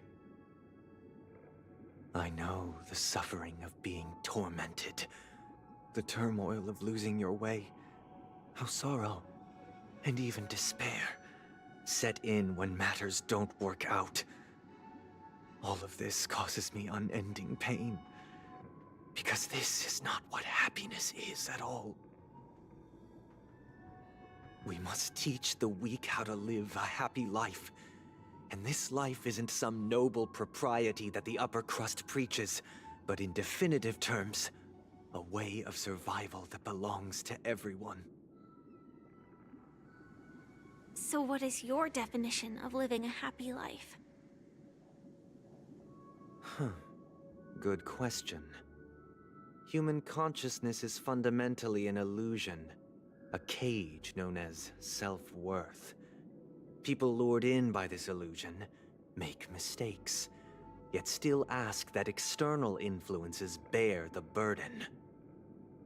When one mistake after the next permeates the masses, they become impossible to trace. Thus, the amassing of these individual cages culminate to form a prison, a place dictated only by the rule of survival of the fittest. Nature is always accompanied by predation and sacrifice. Its antithesis is known as order. That is what I want to do. Unite people's happiness under the banner of order. They won't need to make bitter choices any longer, nor face the weaknesses of humanity. They can cast aside their primal instincts to build a haven for mankind. Simply describing thoughts is far too abstract, so allow me to provide a simple example. As you all may know, there are societal norms like weekends and long weekends that exist on some worlds. During these hard-earned rest days, people are given the chance to extricate themselves from the stresses of everyday life, allowing a certain tranquility to return to their souls. And it is only on these days that people do not have to adhere to the law where the strong prey on the weak. They can live out their lives happily during these brief intermissions. It's just a pity that 2 or 3 days are still too fleeting compared to the span of a lifetime.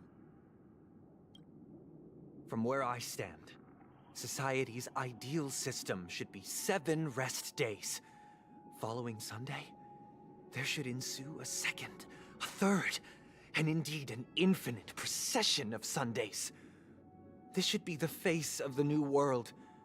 Idyllic, eternal, peaceful days.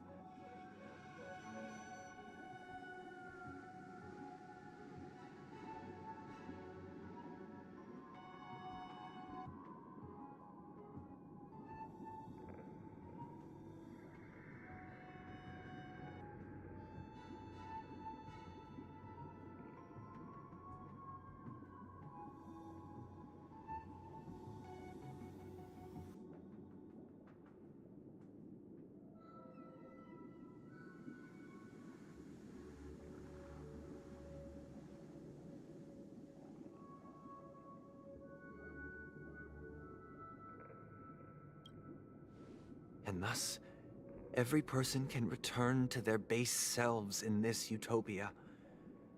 Some gaze in reverence at the stars, pouring their whole beings into calculating the distance between us and the isolated world of Pagana. Meanwhile, some seek refuge in quiet corners, holding one another, unencumbered by the chains of unwelcome obligations. There would be no need to bear the hardships of reality. Only in this way can humanity face the inevitable end with the purest of spirit, living a life of dignity. This is what it is to live in bliss.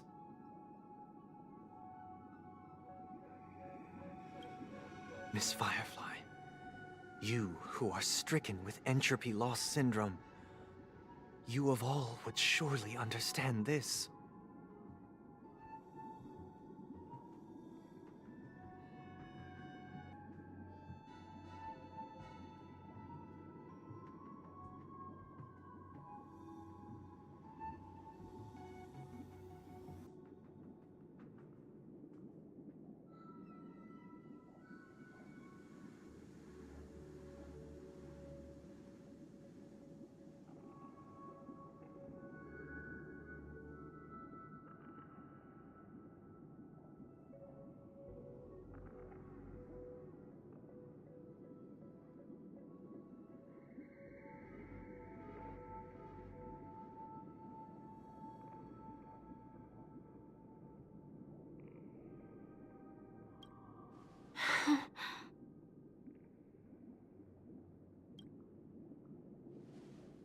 It sounds like a flawless theory.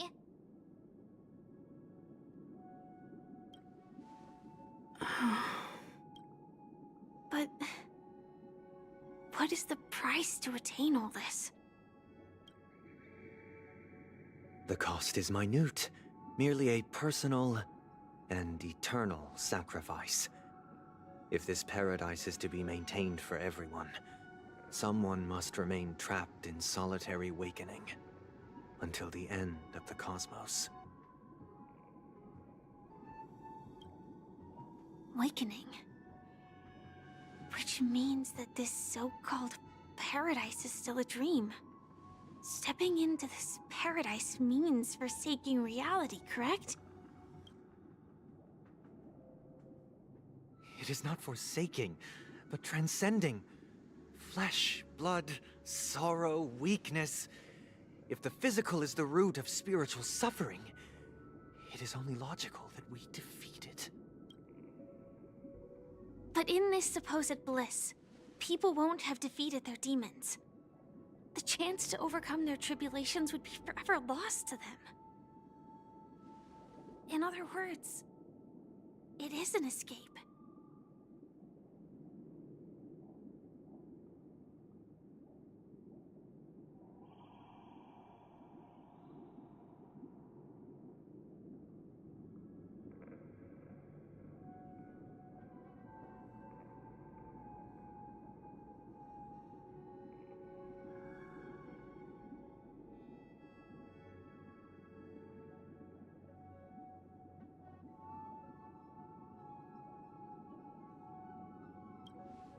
That's another way of understanding it.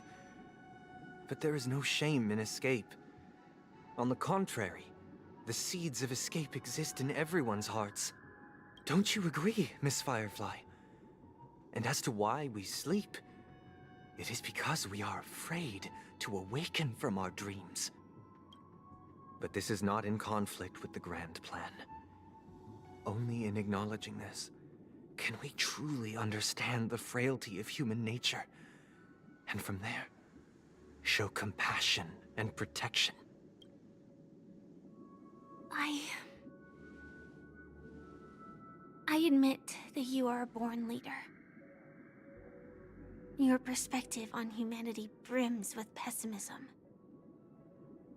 Yet you express compassion for all, even when your heart pities them. But unlike you, I live for the self. From my perspective, individuals making choices for themselves is their birthright. The want to escape may be innate in the weak. But whether they are weak or not, it is not up to another to decide. Perhaps in your mind, you also view me as weak?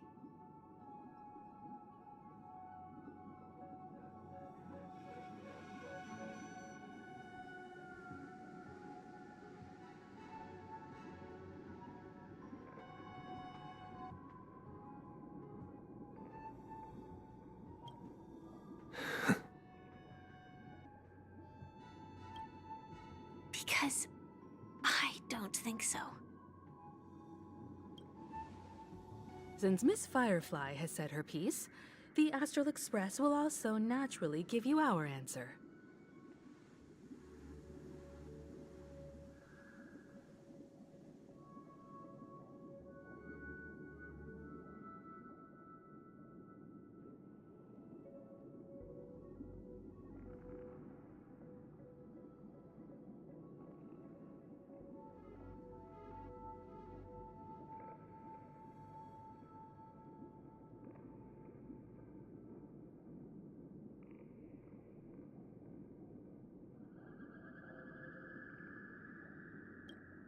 We'll leave it to you.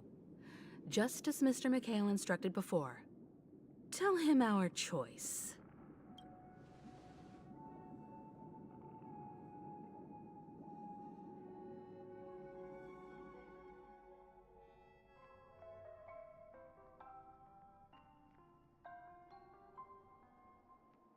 What is this place?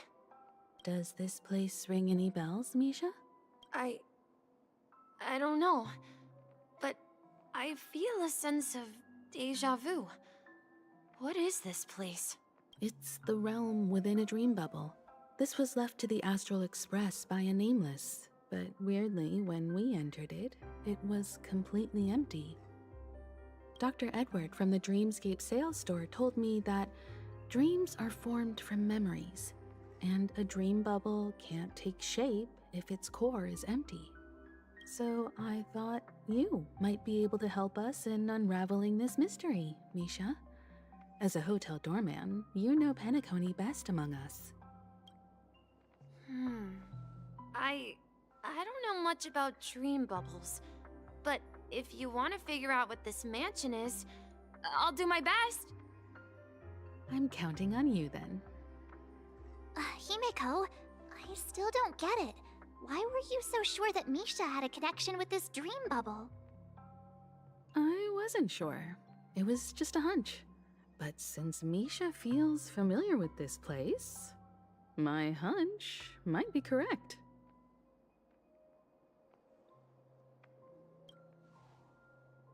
Exactly.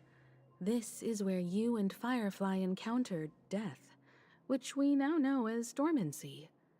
Considering its connection to Dreamflux Reef, it's not surprising it appeared here. The question now is, who brought you here? Based on the clues we have so far, it's unlikely to be that masked fool. So identifying them is crucial to us. We're drawing closer to the truth once more. Let's give Misha some time, as I believe he'll unveil the secret of this dream bubble. All right, but there are doors all over the place. Which one should we choose? Do you have any idea, Misha?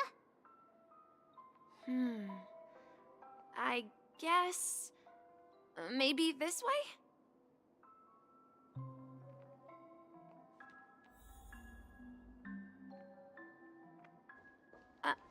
I'm not entirely sure, but...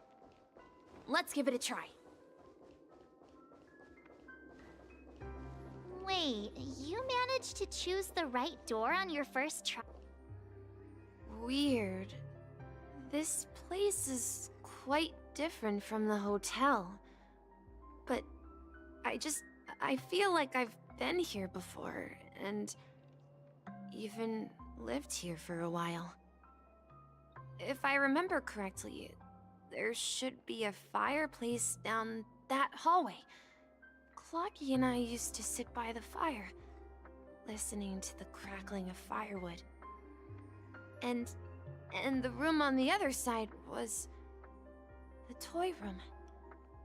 I loved spreading out all the toys from the box on the floor and making up stories for each of them. Hold on.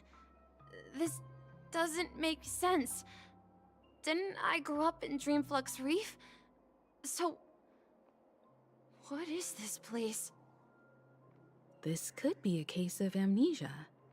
Don't worry, Misha. It's common for everyone to forget certain aspects of the past.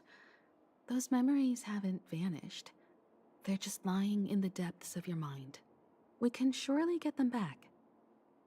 Since this place seems familiar to you, why don't we explore a few more rooms and see if you can recall anything more? Yeah, then let's check out the rooms I just mentioned.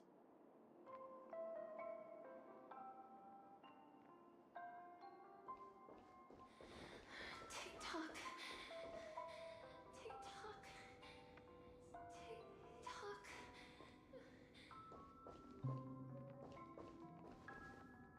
Mikhail, that's the name. Now we all know him as the Watchmaker. So, who is he talking to? Do you know anything about it, Misha? I'm sorry. I don't know much about the Watchmaker. But, Mikhail... Anything special about that name? Mikhail is Grandpa's name. Grandpa? Do you mean You're the watchmaker's grandson? But we haven't heard anything about the watchmaker having descendants. And the name Mikhail is not rare. Perhaps it's merely a coincidence. Could you tell us more about your grandpa, Mikhail? Yeah, sure. He was a seafarer who fearlessly ventured into mysterious seas and storms. He was always on the sea and had lots of friends who accompanied him on his travels. He didn't want me to call him Grandpa because that would make him sound old. He believed he was still young. The name Mikhail was given to him by his parents, Mihaly and Elise, both renowned seafarers.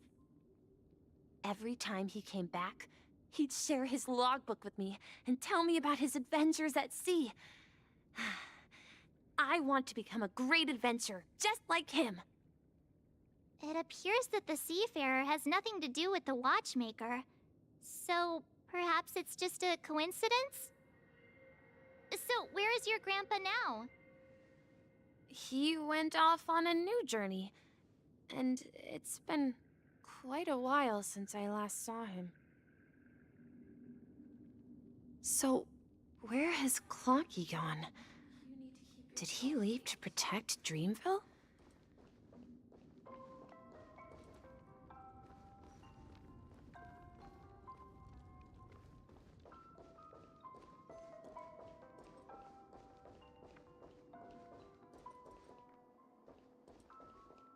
Tick-tock. Tick-tock.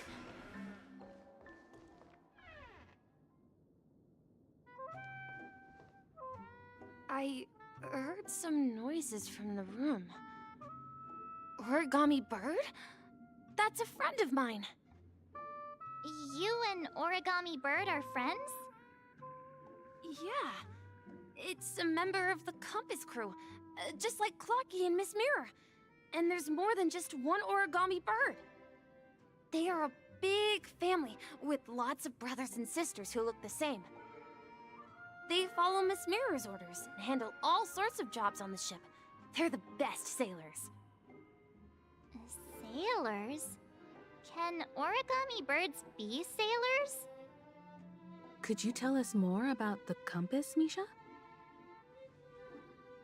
The Compass is a ship bound for the New World. Clocky and his partners travel through layers of fog to the depths of the sea. Whenever there is danger, Clocky will use a compass and guide the ship in the right direction. That's a great story.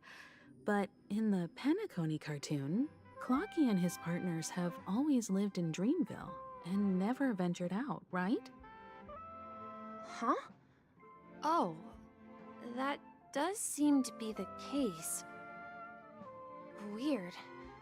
I clearly remember Clocky arrived in the New World in the end.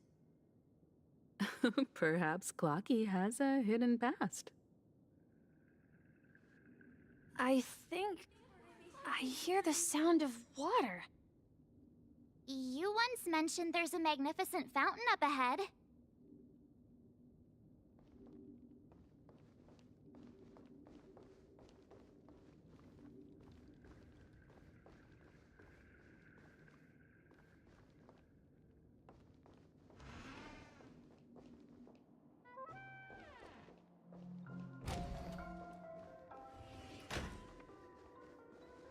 Look, there it is!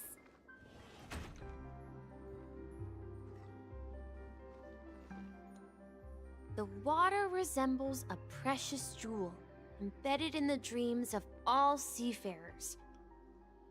Every time I gaze at the shimmering lights beneath the waves, it feels as though I'm back in this place, standing by your side. Have you recalled anything, Misha? Yeah, I saw these sentences in Grandpa's logbook. He used to say that despite the perils of the sea, whenever he stood on the deck in the afternoon, overlooking the sparkling waves, he would think of this fountain in front of his house. He often said that those moments felt like returning to his family's side, and the difficulties at sea didn't seem quite as challenging. You know, I quite understand such sentiments.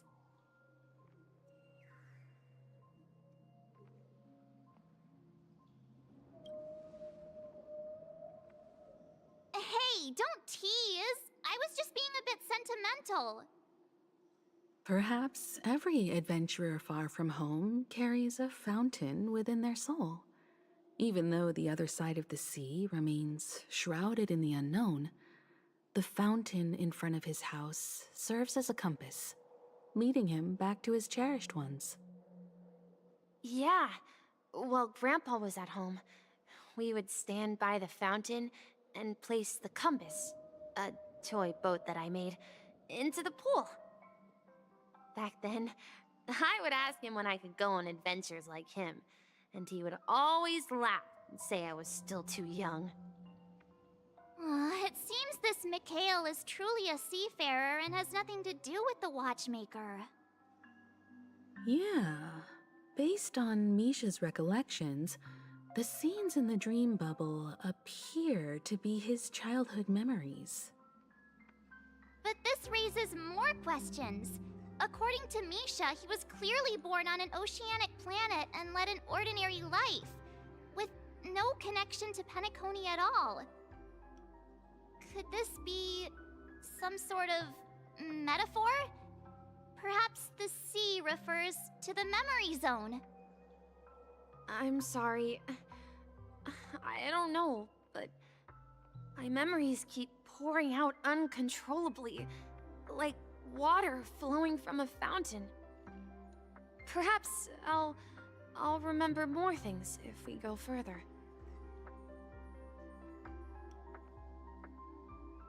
I wish to share your burden.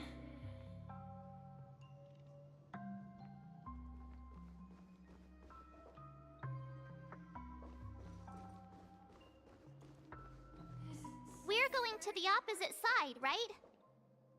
No, we should turn left here.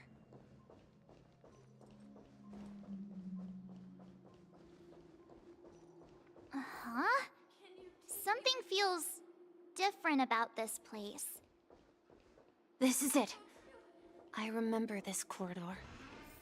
Up ahead is Grandpa's study. It was in that room that I saw him the last time. Will you come back? Captain Misha, what if we went out in the wrong direction? Across the ocean is our destination.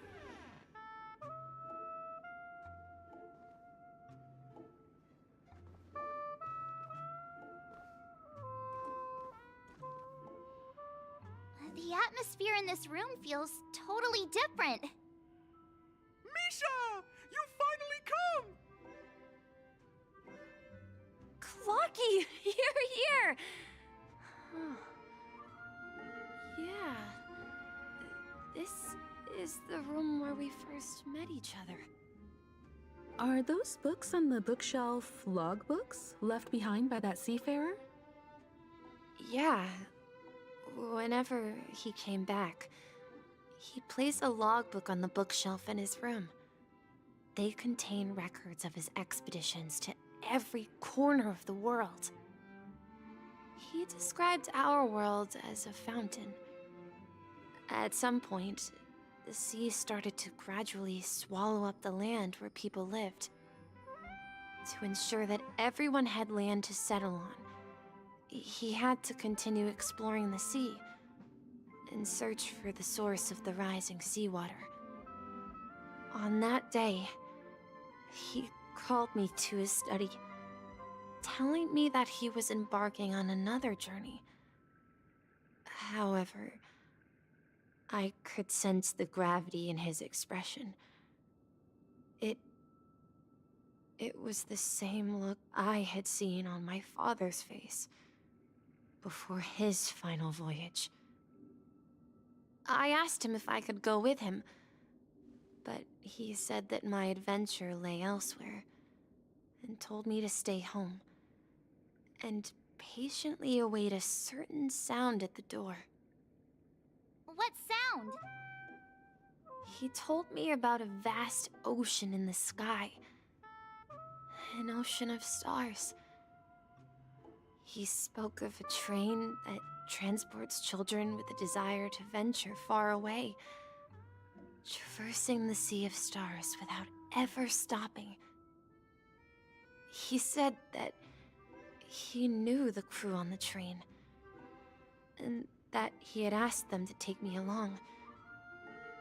He said the journey I had always dreamed of would start there.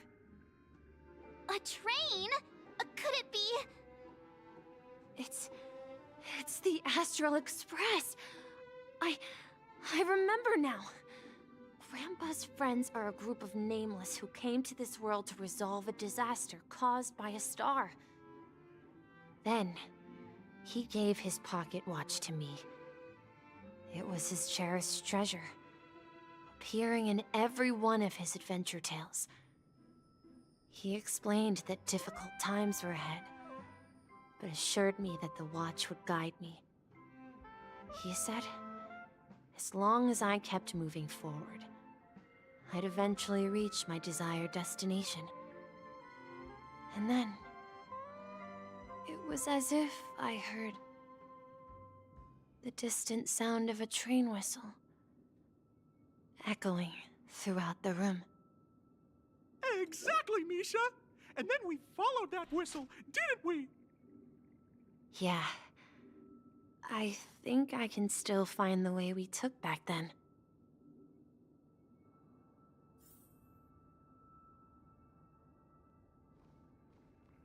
This is the dream jigsaw, right? So we're supposed to find the exit.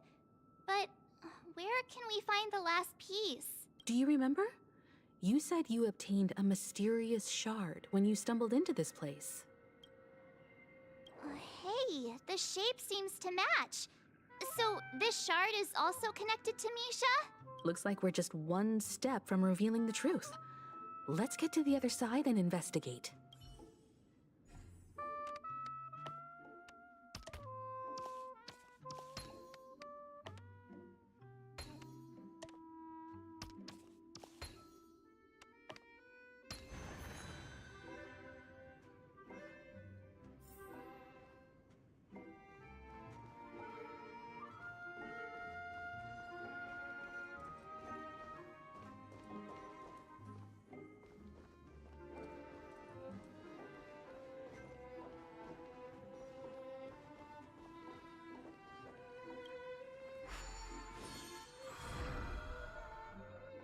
This is it. This is my room of clocks. While I spent my time waiting for Grandpa to return from his voyage, Walter gave me this workshop, and it became my secret base. Here, I learned how to repair clockwork and gears, out of my fondness of precision mechanics. In my dreams, I was the captain of the compass, embarking on adventures with my companions, Clocky and Miss Mirror, in search of the new world. I was born and raised here. So, this building in the dream bubble is your childhood home? Yes, but not exactly. To be more precise, this dream bubble itself is my home.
Looks like you've remembered everything now.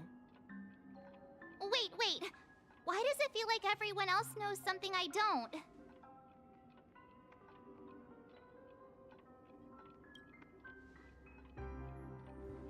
March, do you remember when he mentioned a clocky that only he could see? Yeah, the little guy here, right? But we all saw him in Dreamflux Reef, right? And Mr. Yang even greeted him. Looks like everyone on the Astral Express has a childlike spirit. The answer lies in the Astral Express. His experience shows that neither Firefly nor Acheron can see this clocky.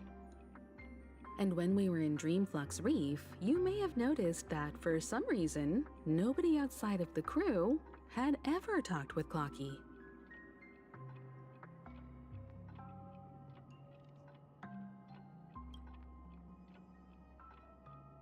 A mimetic life that can only be seen by a select few? It's just like a hidden message, left by someone for the nameless. But Misha can see Clocky too, right? They even grew up together. But Misha hasn't started the way of the Trailblaze yet. That's the key to the mystery, March. Now take a moment to recall. Have you ever seen anyone outside of the crew interact with Misha? Wait. No way! That's the answer, March 7th. This dream bubble is the place where I was born. And I'm a dweller in this dream. Just like a memory zone meme. I should have stayed here and waited for you. But when reality and memories merged, I unconsciously pushed open that door and left the bubble with Clocky. So it's not that the Watchmaker's dream bubble is empty, but rather the stuff inside ran away? And the whistle you heard, was the sound of the Express arriving at Penacony? That's one way to see it, but I believe there's a longer story behind all this. It's best for Misha himself to explain all the details. How about we start with your name? Now, should we call you Misha, or...? Thank you all for helping me rediscover my true self. Now, please allow me to reintroduce myself. I was born on Lushaka, in the Presmere system, adopted by seafarers Mikhail and Char. They gave me a treasure, a name that carried their hopes. Mikhail Char Legwork, or simply, Misha. If you prefer, you can call me by a more familiar name, the Watchmaker. So, you're the Watchmaker himself? Unfortunately, that legendary figure is no more. I am only a reflection of his life. As for the child who has been with you, he's the innocent protagonist of Misha's childhood dream. A friend of Clocky, a young apprentice, and a future mechanic on the Express. And this also marks the beginning of his journey, devoted to the Trailblaze. At the end of the journey, I left this little flame, which I so cherished, in my deepest dreams, hoping to pass it on to the nameless of future generations. However, he somehow left the dream bubble and forgot all about his task. I apologize for all the confusion this caused. Because he was born with a desire to trailblaze, wasn't he? I don't think Misha has forgotten his role as a guide. He remembered it, and that's why he mistakenly appeared as a hotel doorman in his dream from the very beginning. The one who brought our unconscious friend here must have been Misha. If that's the case, we encountered the Watchmaker's legacy from the beginning, didn't we? Well, I have a sarcastic friend who says I always take big detours and end up back where I started. Perhaps that's what every nameless has to go through. But in the end, you found me. I'm sure you're all wondering what my legacy is. I believe my hound has mentioned the Stellaron and my wealth.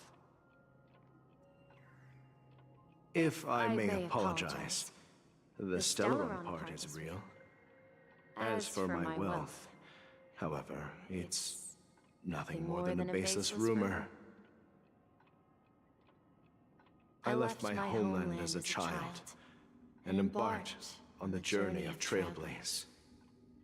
I traveled to various planets until finally reaching Asdana, where my friends and I built the original Penacony and fought for its future ever since. I've been moving forward all my life, doing what I could to overcome the obstacles in my path. But ultimately, my journey reached its end, and I left behind no possessions worth entrusting. So, if you ask what's left within this worn-out train engine that can be called a legacy, I suppose it's the things that are still burning in the engine's furnace. Now that you're well aware of the current situation of Penacony, I certainly hope that you'll help me get this world back on track. But I'll leave that decision to you, for the path of Trailblaze is never paved by others. All I have for you is a story and 2 gifts. I want to give you my pocket watch. It has accompanied me throughout my long journey, guiding that naive child forward, and has been blessed with the presence of so many great people up to this day. And my hat, too. The one who navigated for me placed it on my head and planted a fanciful thought in my mind. The trailblazing expedition will never end. Now, it's time for you to make your choice. Once you've made up your mind, open that door and enter the long dream of an old man. I'll be waiting for you at the end of this corridor of time. All right, everyone. Let's make a decision. Although I don't think anyone will have any objections.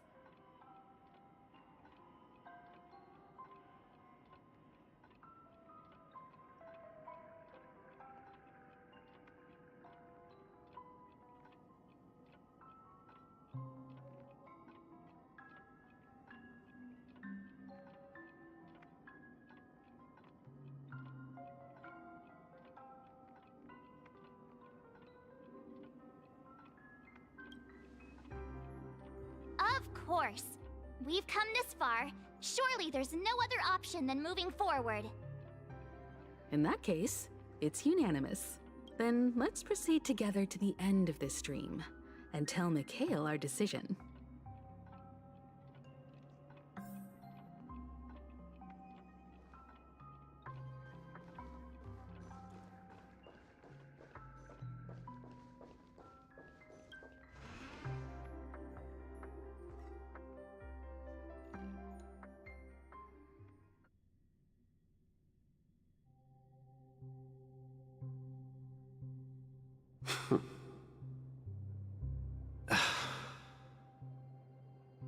Mikhail, where are you going?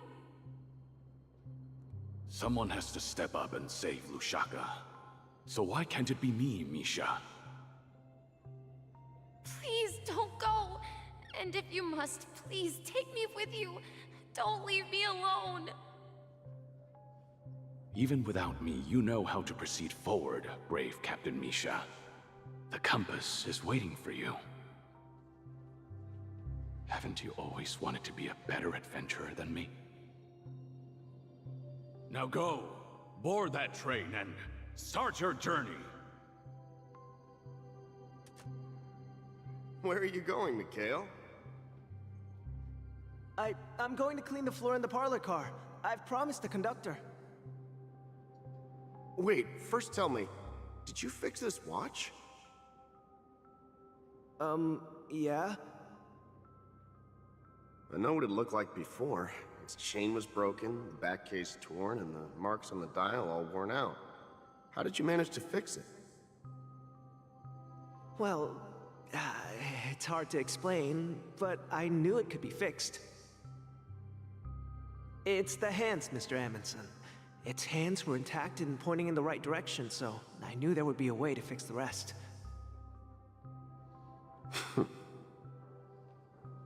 I see. You'll work with me from now on. Haven't you always wanted to tinker with this train? You're its mechanic now. As for the conductor, I'll do the talking. But I only know how to fix watches. Don't worry. You've got what it takes. I'll teach you what you need to know. Where are you going, legwork? It's time to head to our next stop.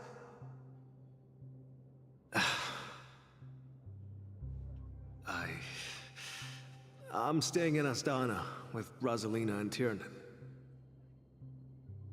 I see. This place reminds you of home. The people of Astana have only achieved a tiny victory, and still have a long way to go towards true freedom. Hanunu needs us. Don't worry, not all journeys lead to the stars. Even if I leave the Express, our path of Trailblaze will continue. Yeah. I knew you wouldn't stay on the Express forever. Leave in peace, my friend. And, take this with you. This is Mr. Amundsen's hat. But why? When he departed, he said he would leave it to his best student. Well, I suppose the time has come. Farewell, legwork. Take care of Tiernan and Rosalina. And don't forget to write to us.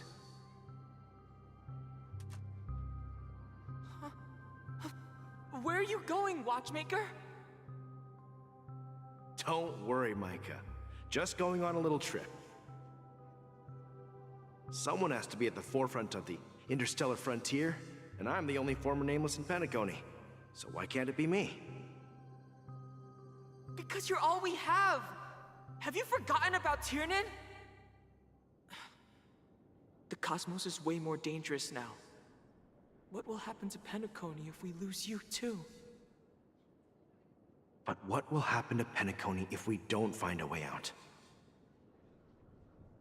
Tiernan. How could I ever forget him? I've spent countless sleepless nights asking myself why I didn't go with him back then. We Nameless won't stop. Don't worry, Micah. It's just a matter of getting back to my old profession. Just wait for me to come back. But if, and it's a big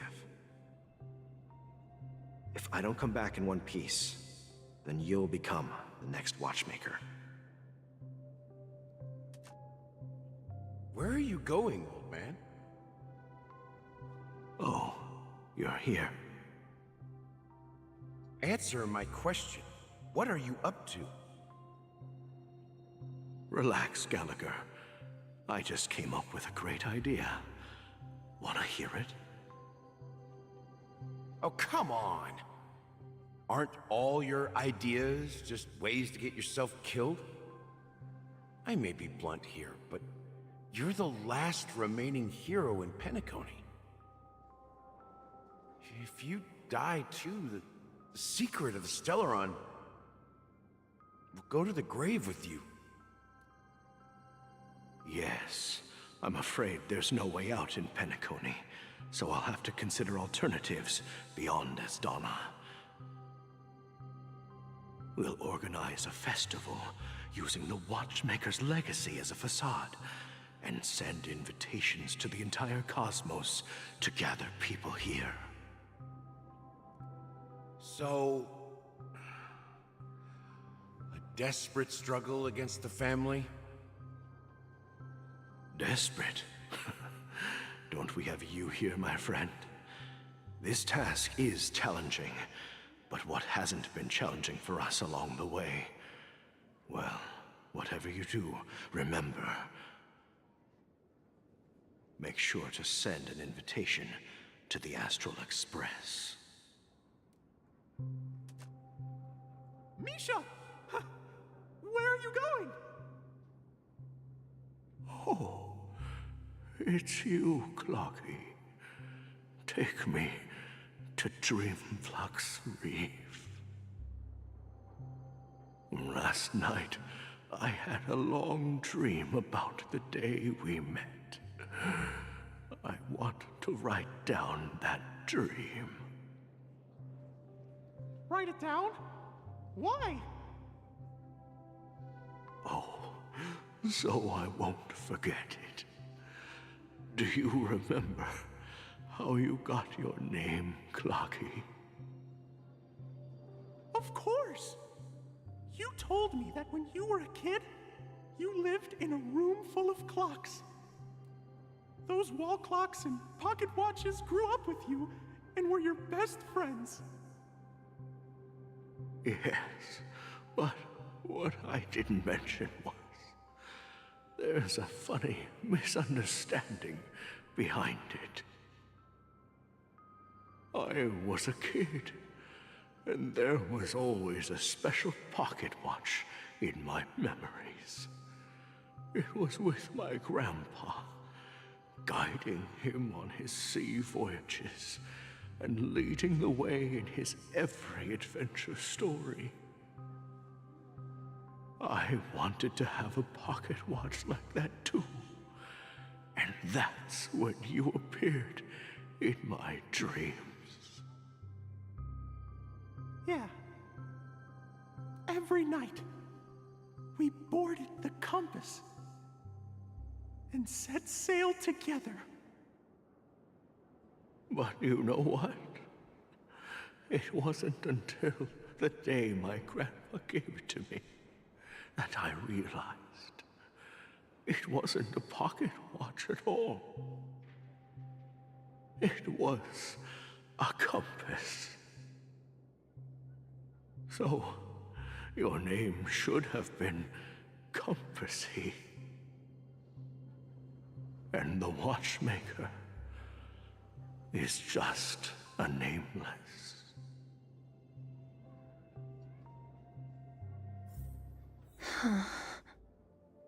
We've arrived at Dreamflux Reef. So, where to next? You know, Clocky, I don't think I'll be going anywhere else.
I've traveled far enough.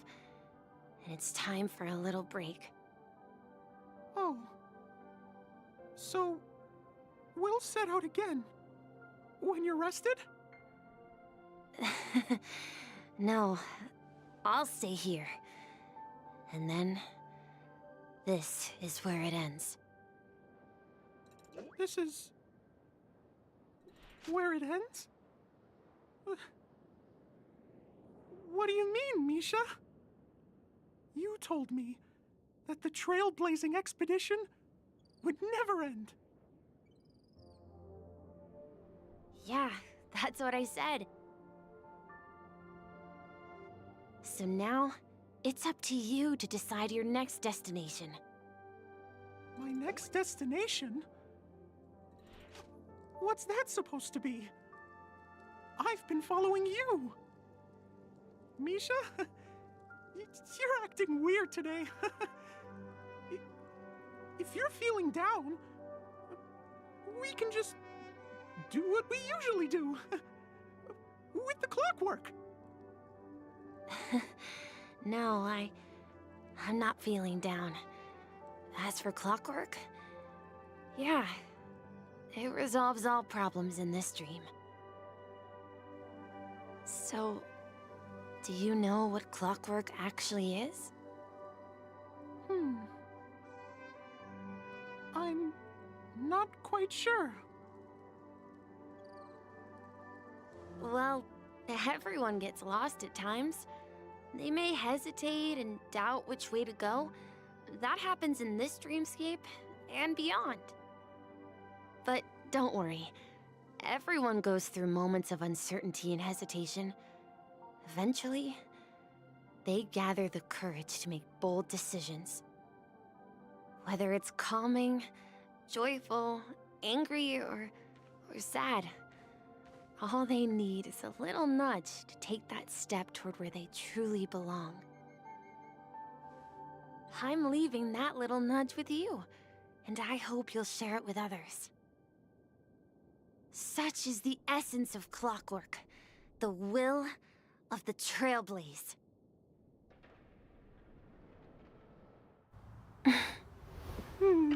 Clocky's hands spin around non-stop, indicating confusion, frustration, and weakness.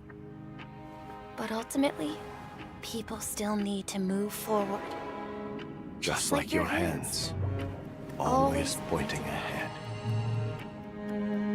This is where my journey ends. From now on, it is your path to walk. Trailblazing means taking paths your predecessors forswore, and venturing even further. The Penacony in Mikhail's dreams does not belong to Order.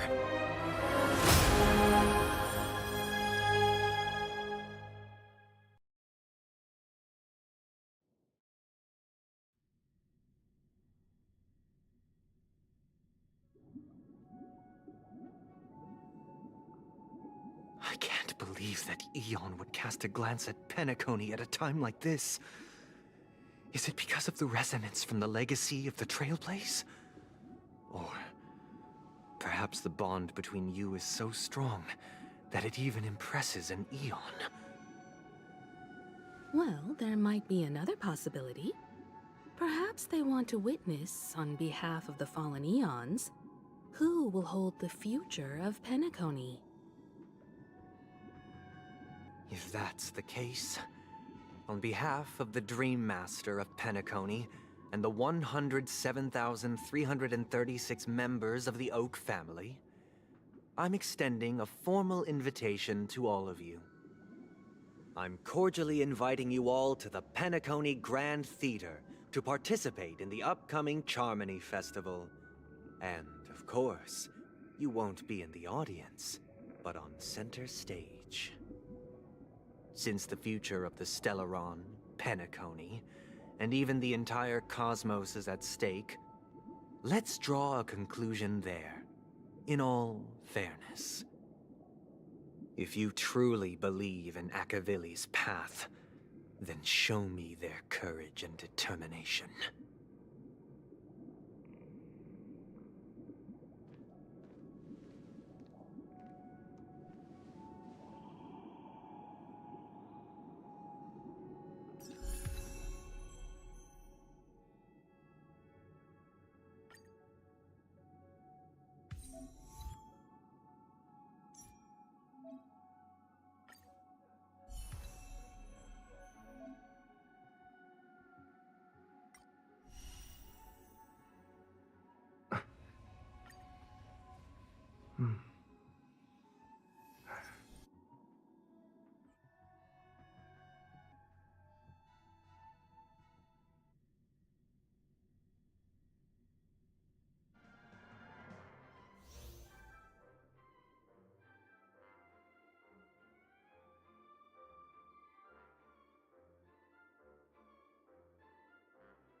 Ta!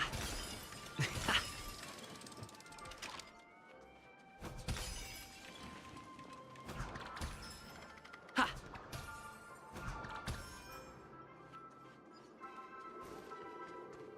We need a strategy. Please stay tuned.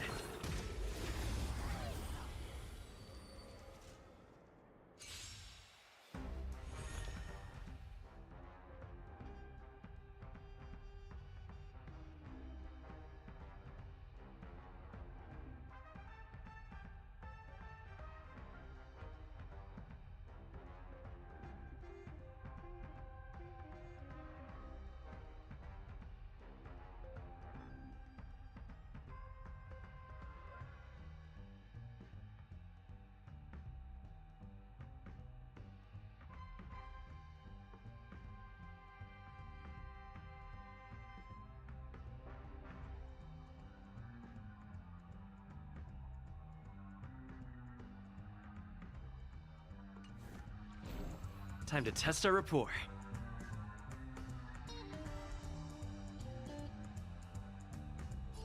Let's improvise.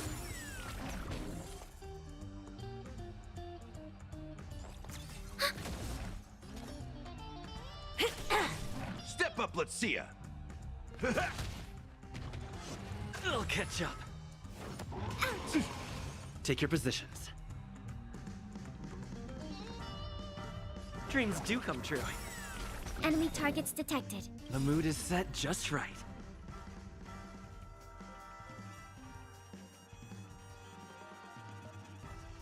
Let the show begin!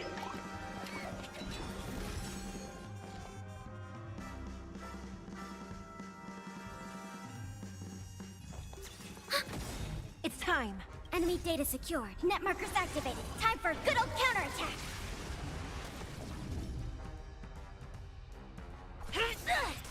That's all you got? Let's improvise. Commencing support. Ready for another? Do you admit this crime? By the order of the execute the Marastruck!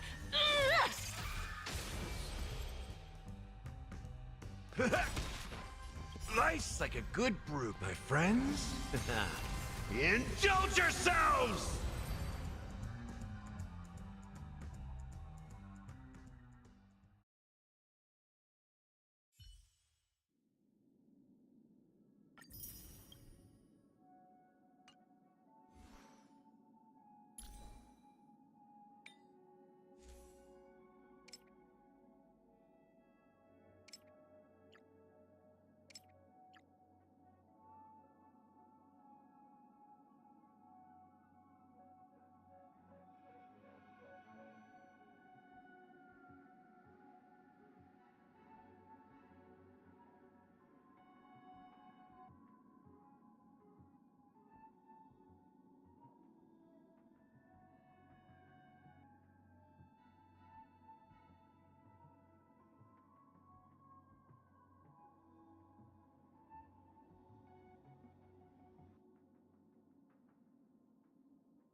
Before our paths diverge, savor the shared journey.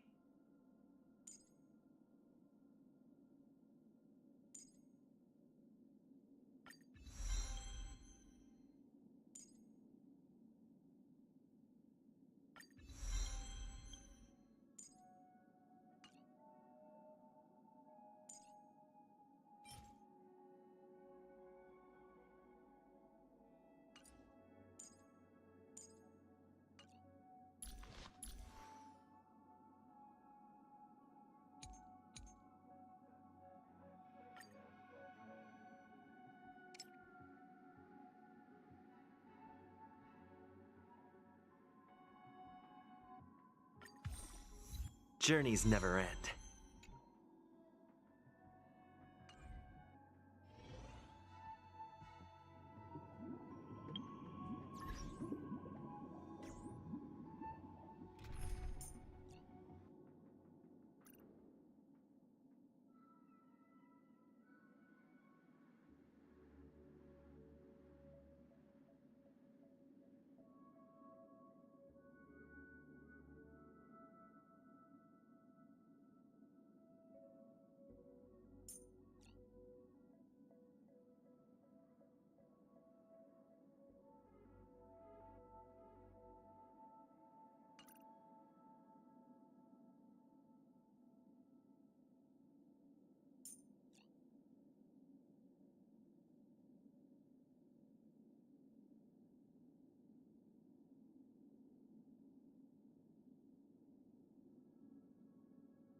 Does that mean he wants to fight us during the Charmony Festival?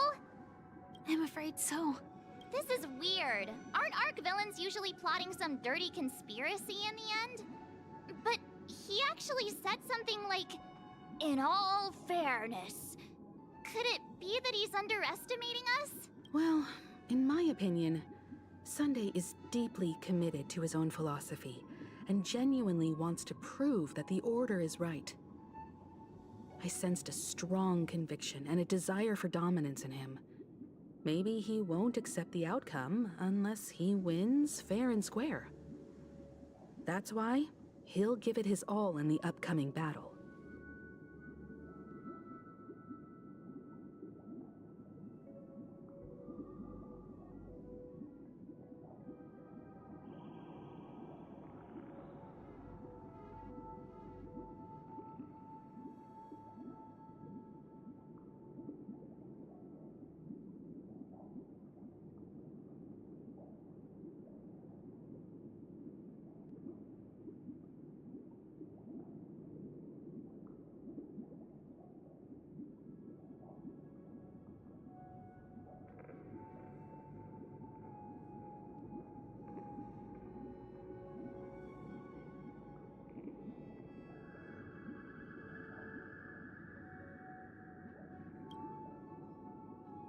Yeah, you're right.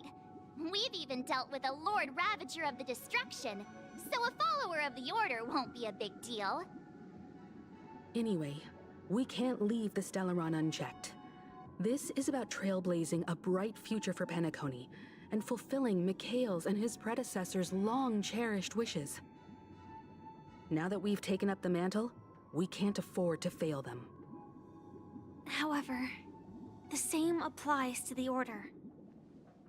Their plan didn't materialize overnight, and they have the profound collective consciousness of the planet of festivities behind them. A desire to dream, to slumber and escape reality. All those hidden emotions have given birth to the sweet dream of the Order. They've harnessed the will of an entire planet to create an Eon. This confrontation is far more complicated than a simple power struggle. To secure Penacony's future, fighting on the stage alone is not enough. What do you mean? Are you not coming with us? I believe Firefly is trying to say that she's heading off to another battle. Mm-hmm.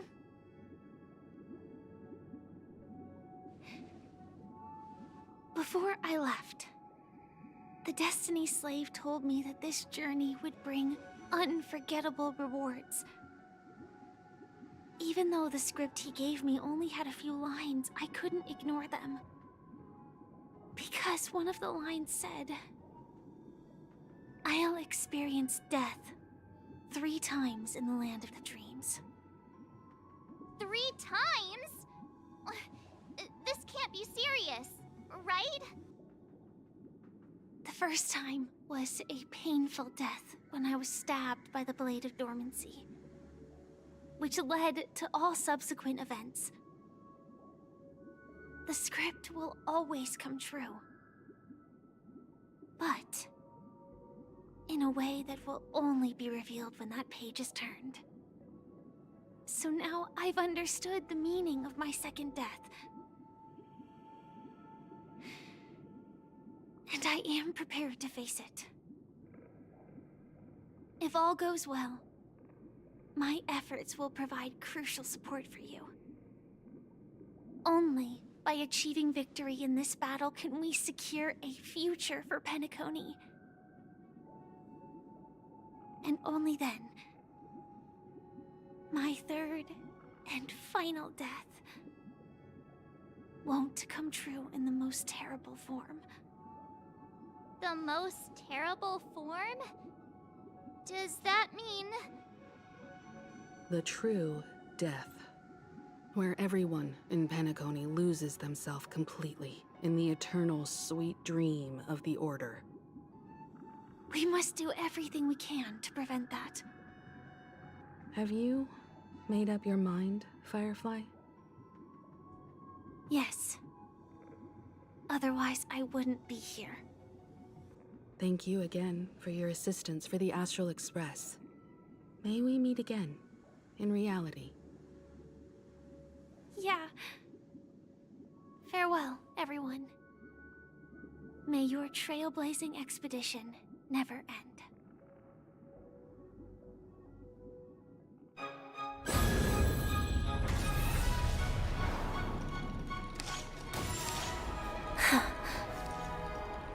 I dreamed of a scorched earth. Everyone, are you ready? A new shoot sprouted from the earth. It bloomed in the morning sun and whispered to me. Like fireflies to a flame, life begets death. May we meet again in reality.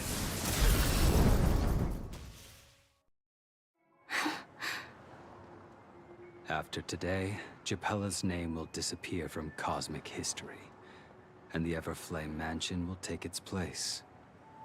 In the not-too-distant future, you'll receive an invitation. That's your next stop. Land of the dreams. Penacony. I hope you find whatever you seek there. Be it answers or salvation. You mean my 3 deaths? Silverwolf told me about it. It's such a shame that it's not part of my script. Well, I want to live. I'm never afraid of death. The opposite of death is eternal life, and that's something I'll never desire. People die, and I am no exception. Death is like a script, a fate that cannot be defied. But that's exactly why we have to choose where we want to rest forever. Do you exist just to perish? Are you not the same, Blade? The end you desire is not one dictated by others. If I were were to die now, I would only be a weapon. I believe I should die as a human. Though its definition escapes me, isn't this the answer that ordinary people look for their whole lives? A name that can be carved onto their tombstone. The tombstone that belongs to me once bore the inscription, Glamoth's Iron Cavalry. Then it changed to Stellaron Hunter. But one day, it will bear the name Firefly. And all the brilliance she showed at the end of her life.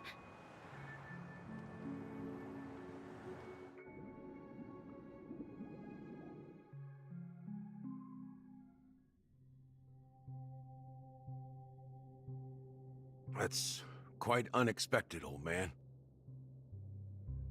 Who would have thought your crazy plan would actually work? Do all you nameless fools just act on a whim? I can sense that this false sweet dream is coming to an end. The nameless may be young, but they had the ability to achieve this goal. Just like you did in your time. It's a shame you won't be able to see it firsthand. Maybe I won't either. Once something fictional is seen through, it ceases to exist. Yeah, not just those nameless. Even Mr. Wings is just like you. Stubborn, won't listen or give up, no matter what.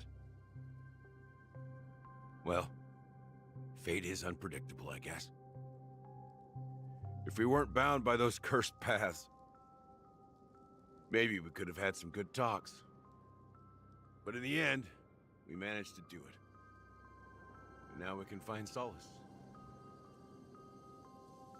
Remember how those idiots cursed us? They said, "Go to hell, you worthless traitors." Well, I don't know if they really meant it, but if longing for freedom means going to hell, then I'll be joining you soon, you old fool. Let's get together and have supper again in hell. Oh, I almost forgot. There's one more thing. Here's to you. A glass of hello and goodbye, Trailblazer. To the imperfect tomorrow.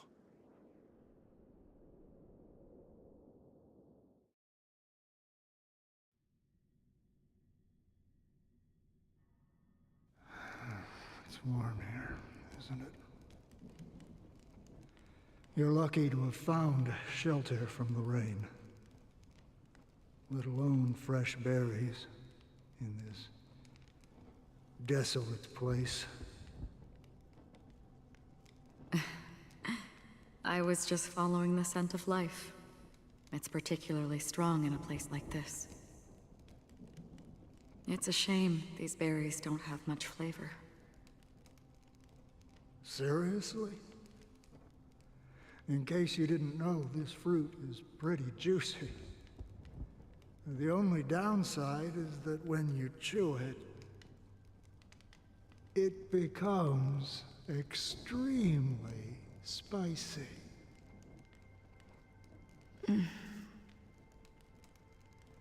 Have you lost your sense of taste? I can still taste certain things, like a faint sweetness. Before coming here, I stopped by a place called Orkron. It had barren cliffs and nights lit by bonfires. Burgundy snow would fall from the sky, and when it landed on my tongue, it tasted like raspberries.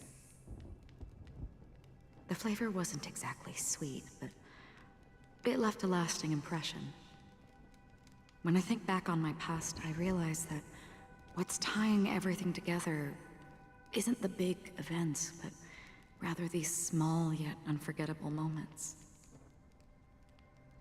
Don't worry about it. Losing oneself is a reality that every self-annihilator must face. At least, I haven't completely lost my senses and memories yet. Well, congratulations on adding another footnote to your journey. By the way, are you always alone? No, I had a companion in Orkron. She's a short, nameless girl who aspired to explore IX. She always said she'd walk a path deeper and farther than Akavili's. Quite an ambition for such a small girl. So, what happened? She became stagnant water. Well, my condolences. Condolences. I don't need them. The girl left with a smile. She never regretted her choice and most definitely wanted me to say goodbye with a smile. So, that's what I did. That's proof that you're grieving for her. Or perhaps I'm just afraid. Afraid? I rarely sense that emotion from you. What do you fear? I'm afraid I'll forget the 30 days I spent with her, just like all the other days in my life. Most of them have already washed away with the rain, disappearing into an unseen realm. I fear that those vivid red memories will fade away too. There isn't much color left, and besides this faint, warm red, there's almost nothing. Hard to imagine. A ranger accustomed to bloodshed, destruction, and chaos finding warmth in the red color. Because I have experienced this warmth many times. Long ago, I promised someone that I'd bring it to more people. And that for every remaining moment of my life, I'd strive for a better ending for all. As long as this red color still lingers, I have a chance to fulfill that promise. It represents a burning fire, a blooming flower, the berries in this cave, and life itself, fleeting yet still dazzling. In the end, it will lead me beyond the horizon of existence. And on the other side, I will cut off nihility. The one blessed by the sleeping and shapeless is considering how to kill them. That's truly pure nihility. But you're right about one thing. After spending so much time near this stagnant water, only when I look at this vibrant red fire do I realize that I'm still alive. When will this rain ever stop? Perhaps when the sorrows of the departed have finally quieted down, the sky will clear up.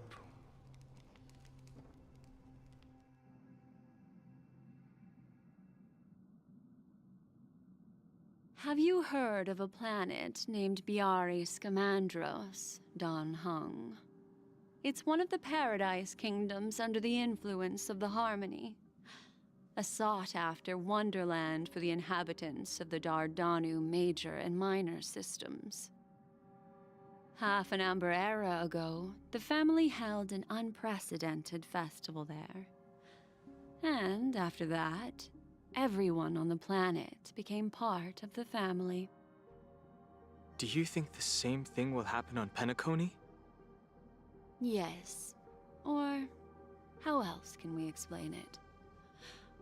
The family deliberately used the Watchmaker's invitation to keep all the Pathstriders here, but banished the Emanator of the Nihility.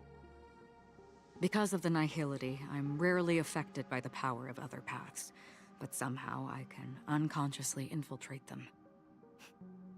Maybe that's the risk they're trying to avoid. I would disagree. Biaris Commandros is not part of the credit system or connected to the Silver Rail. It's nothing more than a remote civilization sheltered by the Harmony. But Penacony is different. If the family messes with Penacony, that would be like declaring war on almost half of the factions in the cosmos. They have no reason to do that. No, they don't. If they truly serve the Harmony, that is. What do you mean? The path in Penacony is impure. The Harmony here has impurities. Do you remember the Ancient Swarm disaster? Tazeront, the propagation, brought endless havoc to the universe, and it eventually evolved into a fierce battle among all eons. 2 paths lost their eons in that war, the propagation and the Order. Coincidentally, their downfall is related to a certain eon. Xipe, the Harmony. Legend has it that they participated in the crusade against the Imperator Insectorum, and devoured Anna the Order for unknown reasons. Holy forgaroni. So you're saying that the 2 leaderless paths are working behind the scenes? But I don't see any descendants of the propagation in Penacony. Could it be that the remnants of Beyond the Sky Choir are hiding within the family, trying to resurrect a fallen eon? I can't say for sure, but they're definitely planning something for the Charmony Festival.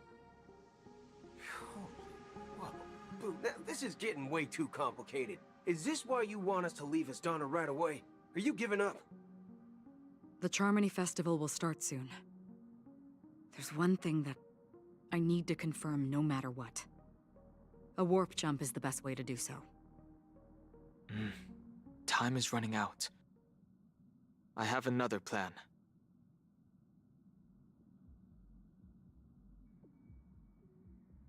Hold on. Are you thinking of using the Jade Abacus of Allying Oath? Exactly. The assistance from the Lawful Cloud Knights would be enough. Think it over carefully. You can only use that once in your lifetime. I have considered it thoroughly. My companions are... they're also once-in-a-lifetime treasures.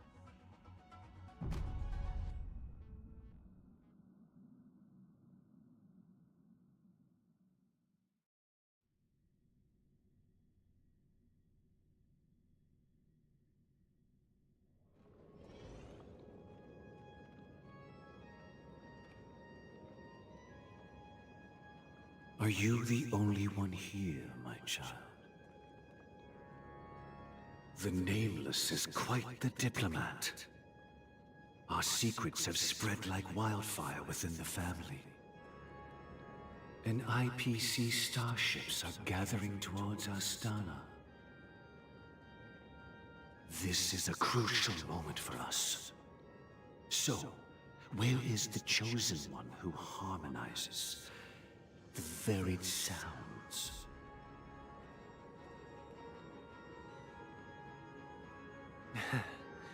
What do you mean, Master? I'm right here in front of you, aren't I? You know, she was supposed to be the star of the Charmony Festival in our plan. But the plan has changed. As her brother, I know she doesn't want to sing for the Order, so I'll take her place. You've always been wise beyond your years. I'm sure you understand the consequences of your choice. If you consider this a betrayal, well, there can't be two suns in the sky. I'll step up and take down the other sun if necessary. Do you believe in karma? If karma exists, then everyone has their own karma. You have yours, and I have mine. And my karma has nothing to do with you, Mr. Gopherwood.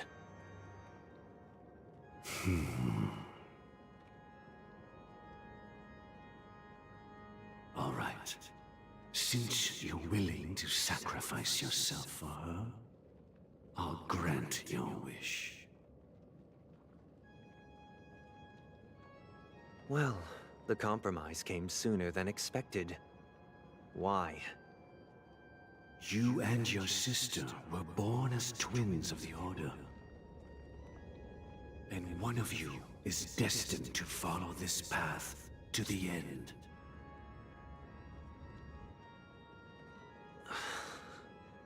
Is this part of your plan? Of course. You're still as clever as you were when you were a child. The opening is near. Go, my child. Seize the power of the harmony and reveal your karma. I have one final question, Master. Why did you choose to bring the Order to Penacony? Wouldn't it have been better to choose a desperate world instead of a city filled with hope and dreams? Why? It's for justice, my child. If we lose justice in our hearts, we'll make the same mistake as the Harmony did. So, it's not you who manipulates the dreamscape with the Stellaron, but... Well, that's where our conversation ends. Go ahead.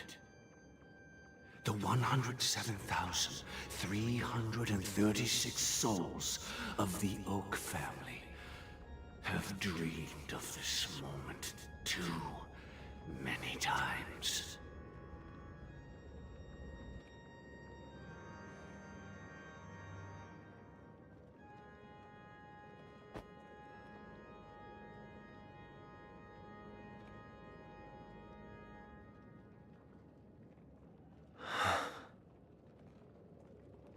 I shall ascend to the heavens, becoming the scorching sun.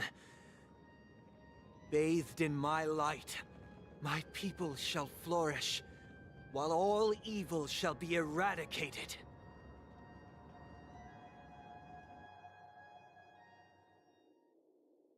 This is the interior of the Penacony Grand Theater.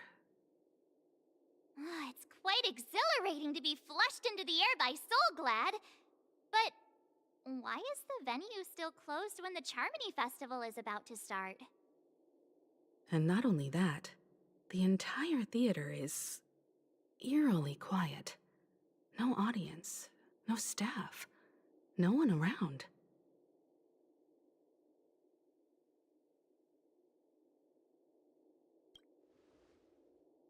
Yeah, I wonder how many tickets...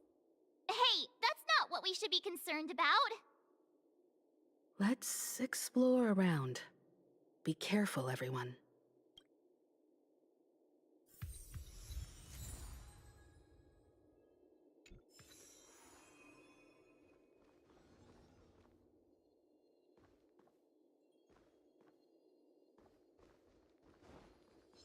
Stream forth the gleam of old blades. Seek, and you will find.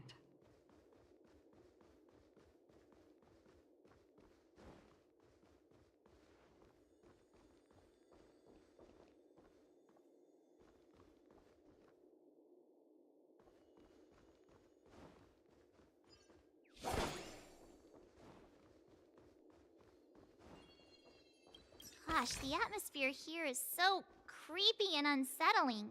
Even if there's no audience yet, there should be some staff around. Why is it so silent?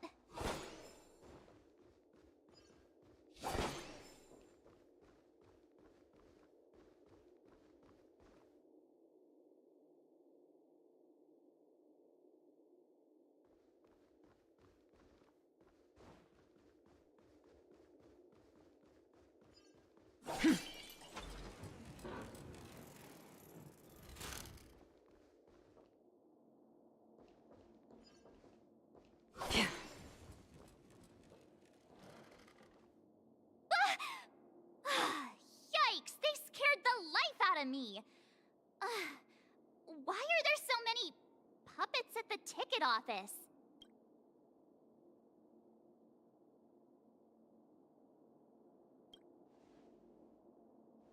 What? You're so annoying. Stop scaring me. Are these puppets part of the stage setup? Even so, it's so eerie that the entire front hall is empty.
Something feels off. We're in the right place, right? There's no other grand theater in the dreamscape. So Sunday's messing with us? He said we'd have a final showdown on the stage, but why is there no one here? My apologies for the delay, March 7th. You scared me! Where are you now? I'm waiting for you behind the curtain. Following the Asdana tradition, I invite you to enjoy a stage play in 3 acts before the festival begins. History is a mirror reflecting the universe's true essence. Let's use this opportunity to delve into the rich history of Penacony and the Eons. Within it, naturally, the future takes shape. Let us commence with the dawning of the world. After the Dusk Wars, darkness veiled the sky, and chaos consumed the earth. Enna the Order emerged, destined to restore all existence. That marked the first day.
They gathered nebulae and forged them into picks, thus creating a grand lyre with black and white keys.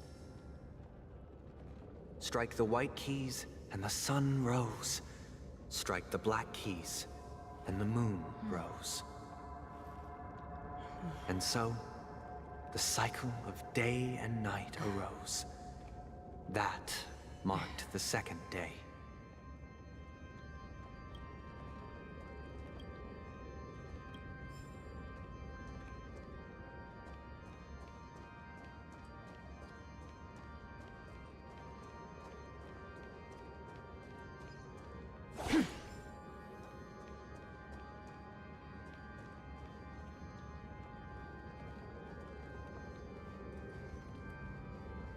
Stream forth the gleam of old blades.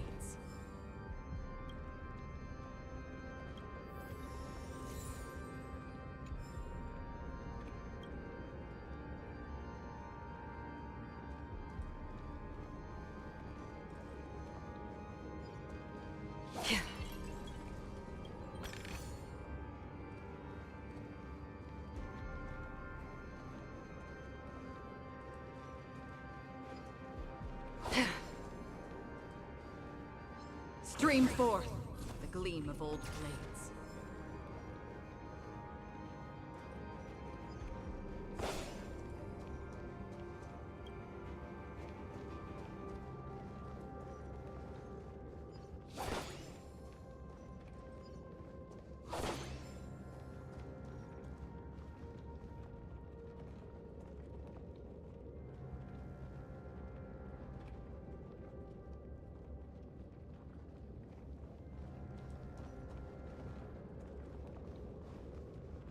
Stream forth the gleam of old blades.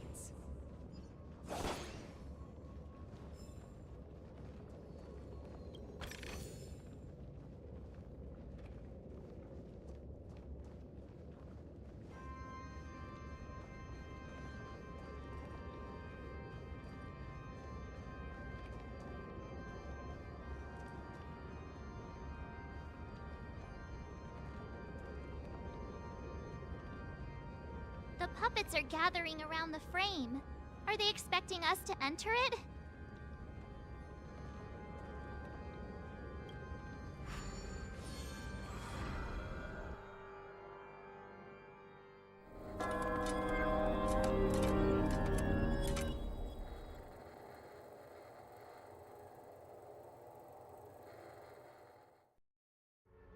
Where are we now? The atmosphere here looks similar to Sunday's inner world. Perhaps this so-called stage play is created with his abilities. This act is named Ode to Prisoner. Given the atmosphere here, I believe it's about Penacony's past. I thought things were finally looking up as I managed to dodge prison during my recent trailblazing expeditions. But now it looks like I'll be back behind bars again.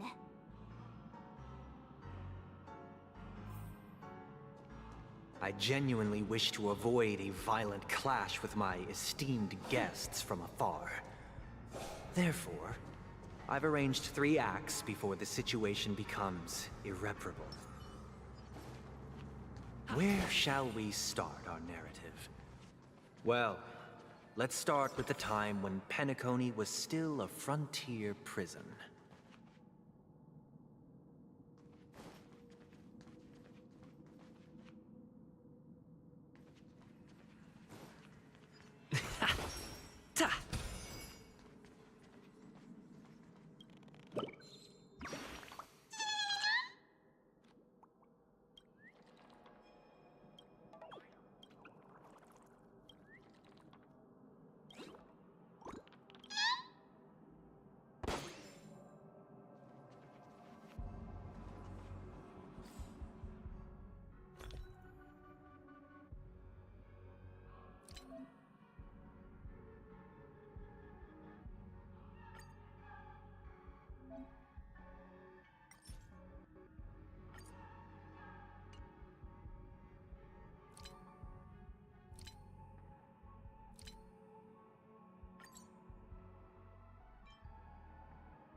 Stream forth the gleam of old blades.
Stream forth the gleam of old blades. This place In 2147 AE, a prisoner named Hanunu ignited a struggle for liberty and emerged triumphant.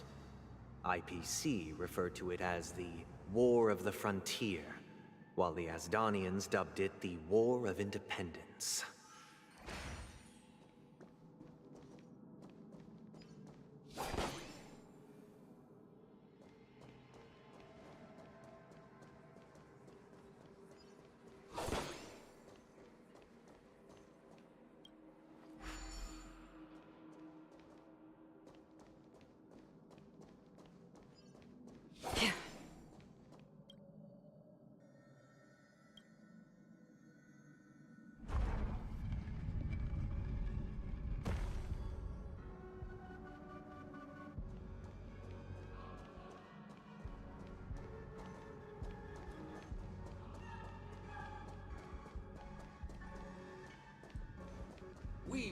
shattered the cages and expelled the It's guards. true that Hanunu was a legendary hero, but it must be acknowledged that while he bestowed freedom upon the prisoners, he didn't grant them true liberation.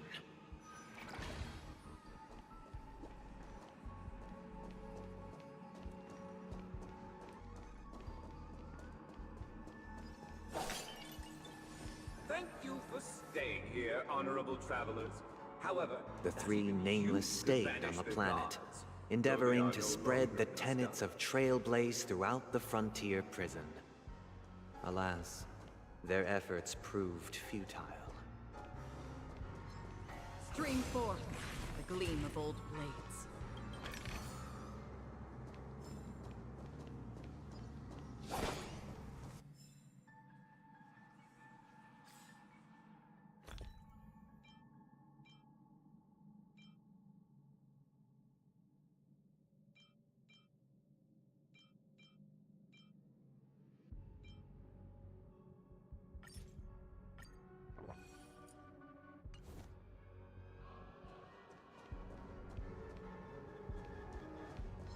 Stream forth the gleam of old blades.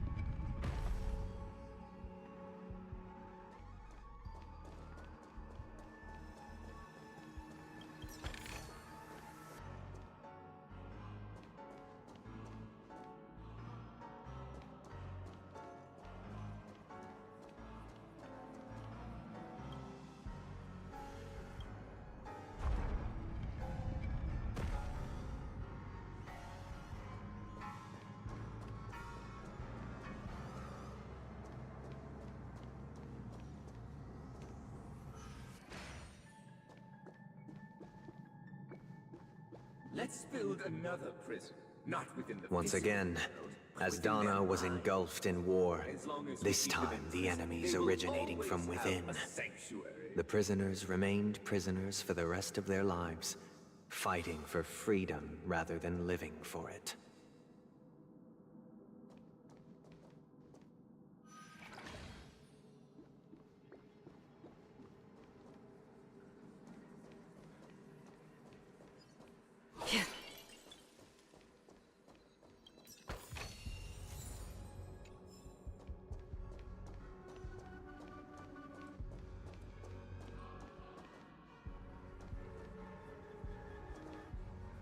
I hope you like this land of freedom on a scorched earth. As you can see, their sentences have long ended, and the IPC guards have long been expelled. Yet, these prisoners remain enslaved, not by external forces, but by the confines of their own minds. Freedom permeates every corner, except fragile souls. It gives solace only to those who believe in its existence. Prisoners, this is my order. Learn the essence of freedom and teach your fellow prisoners to fight for their lives.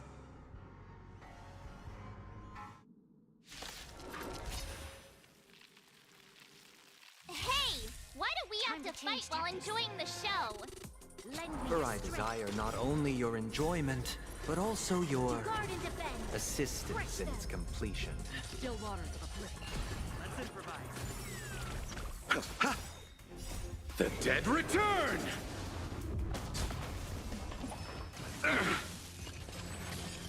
Lend me your strength. Destined for oblivion.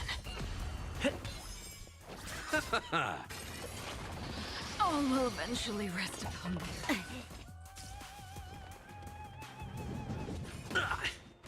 Lend me your strength.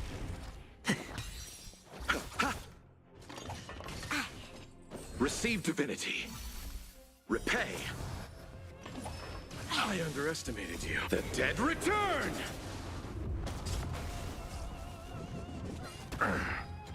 Lend me your strength. To guard and defend!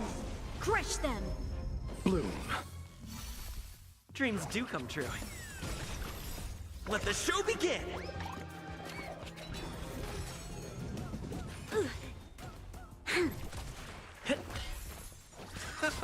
Lend me your strength! Let's improvise.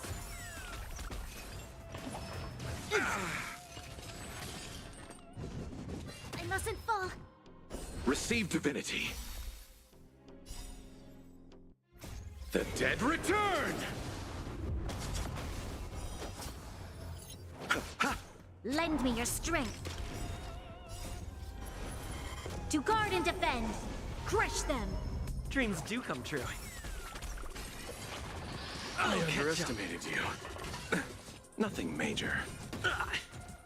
Bloom. Receive divinity. The dead return!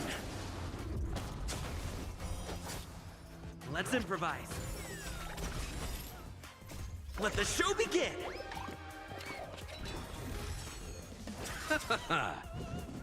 I'll catch up. Lend me your strength!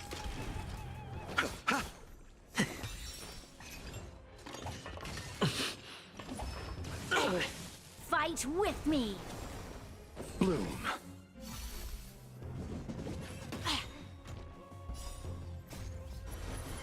To guard and defend! Crush them! Dreams do come true. Receive divinity. Repay. The dead return! Let the show begin!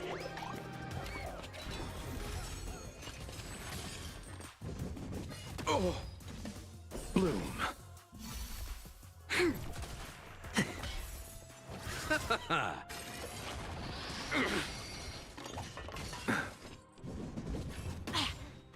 Lend me your strength! To guard and defend! Crush them! Receive divinity. The dead return! Fight with me! Let's improvise. Lend me your strength! Dreams do come true. Let the show begin!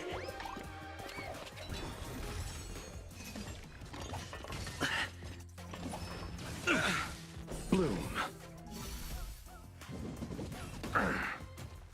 Receive divinity. Repay. The dead return!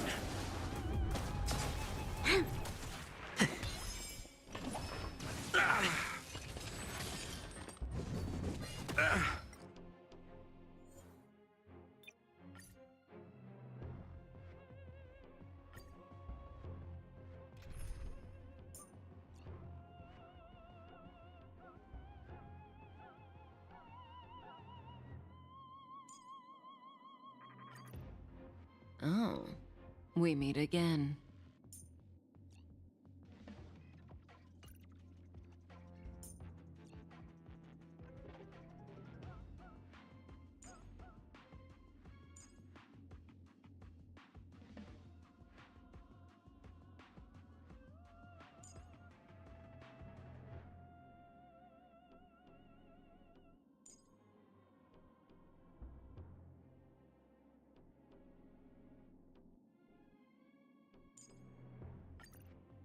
It's you again. As always, there's a reward for good behavior.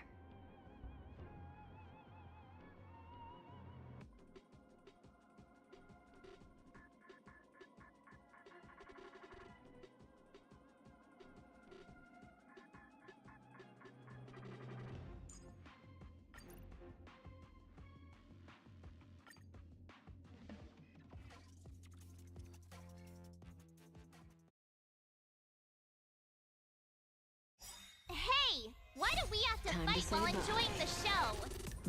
For I desire not only your enjoyment, but also your assistance in its completion.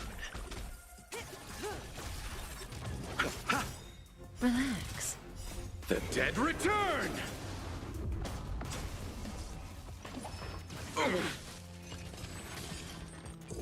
Answer me. Stand still. A test. Fail. Knowledge, the measure of truth and falsehood. Let the show begin!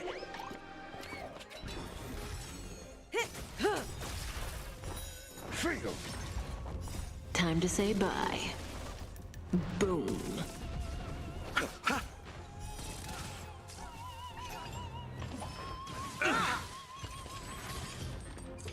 Answer me. 0 points. Stand still. Receive divinity. Repay. The dead return! A test. Fail.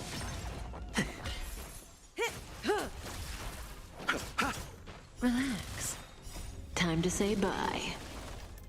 Boom. Answer me. 0 points. Knowledge, the measure of truth and falsehood.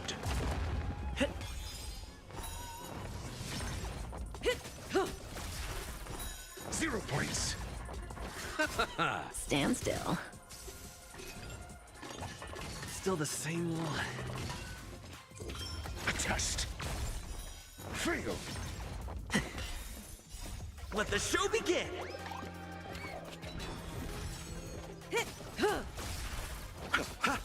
Relax. Answer me.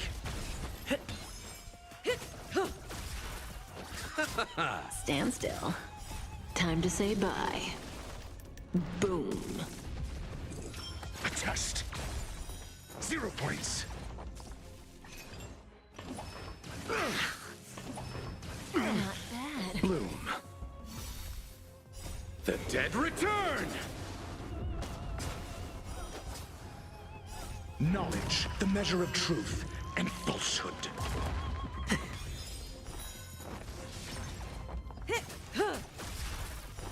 Zero points. Relax. Answer me. Fail.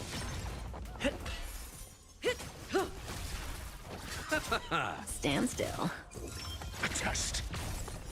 0 points.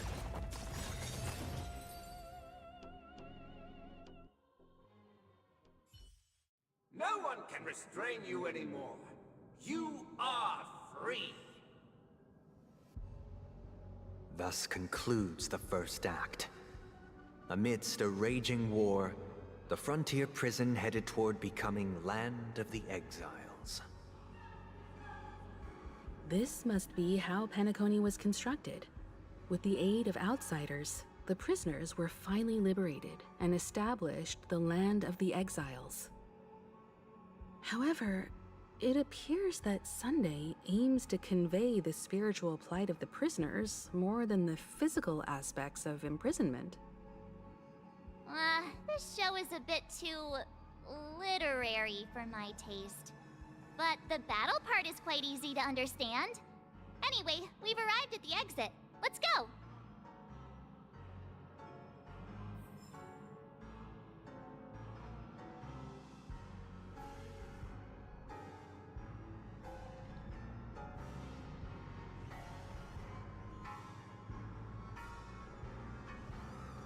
These puppets... Where are they guiding us this time?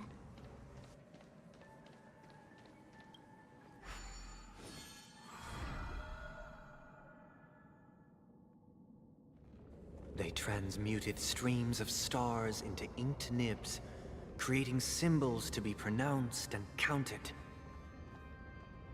They molded stardust into flowing rivers, assigning the righteous upstream and the unjust downstream.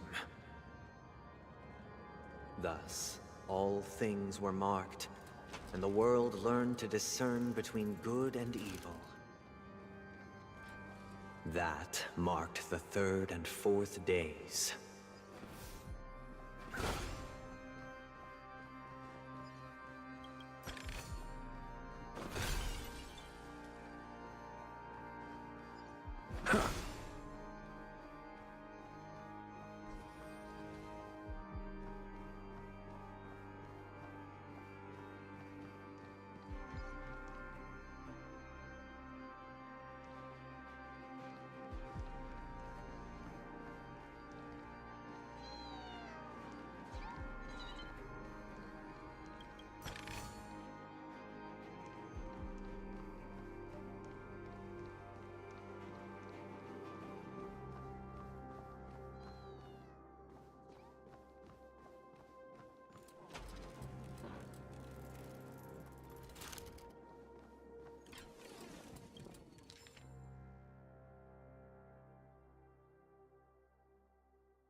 look! Another frame!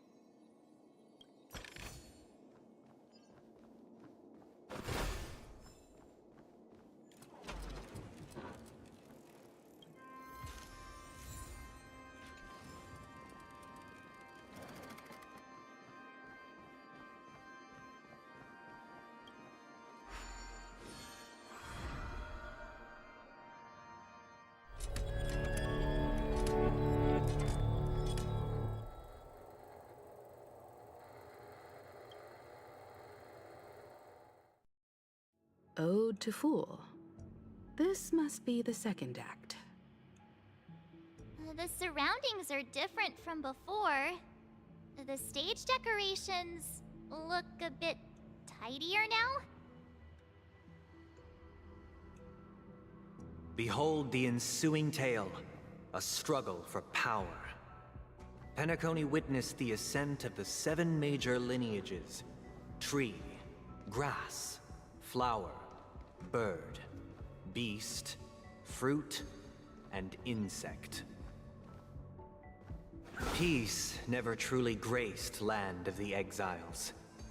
The history in this era is rich and intricate, so please allow me to present it in allegorical form.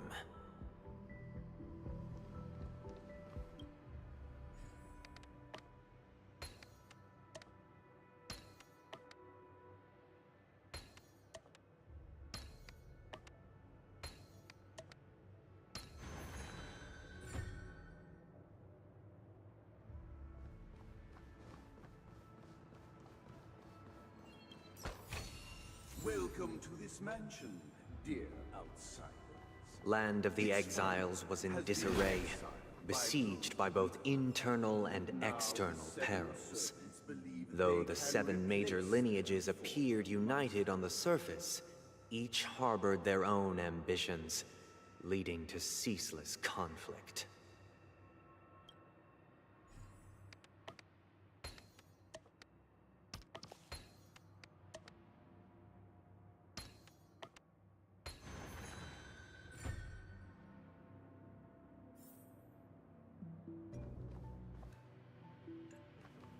Accountant, we are the pillars of this mansion. The Black Plum family was the first to fall.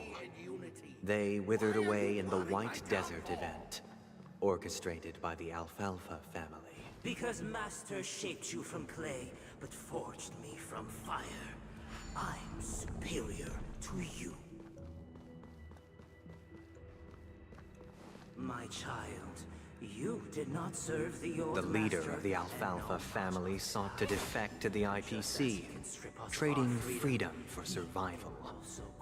However, his eldest son slew him in the name of righteousness, and ascended as the new family head.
I shall forge new Only when Gopher Wood led the family to Land of the Exiles and earned recognition from all 5 major lineages did Penacony earn its new name, the Land of the Dreams.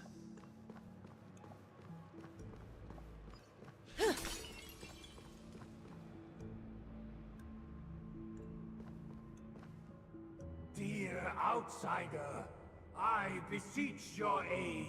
in purging this mansion of the poison spread by the lurking instigators.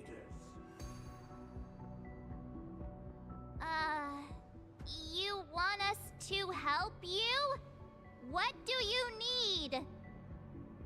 I wish they could regain their reason and cast away the shackles of hypocrisy. This is the second act.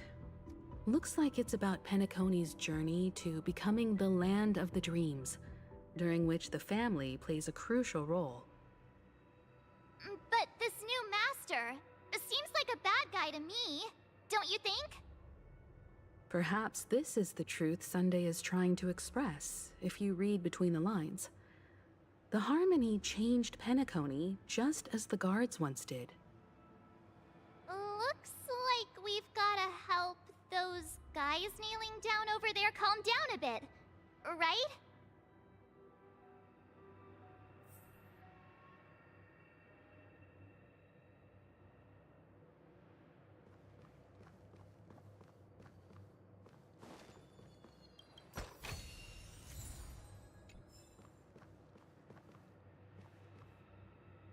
Master!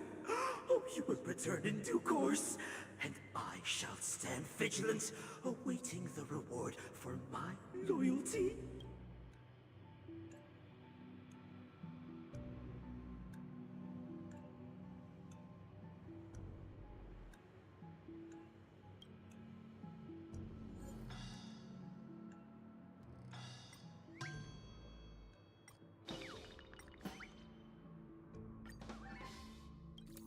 This puppet isn't responding at all.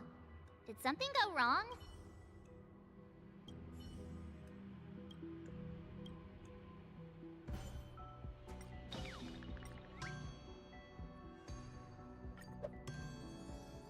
Master, now that you have gone, I shall wait no longer for my reward. I shall seize what is rightfully mine. In the absence of my master, I am free. But without their guidance, for whom shall I sing?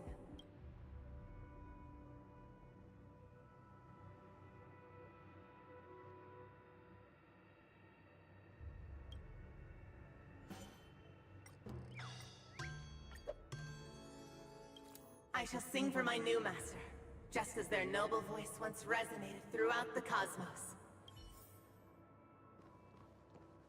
Once, I stood as the most loyal guard among all the servants. Now, with my master banished, it's my right to assume control of his dominion.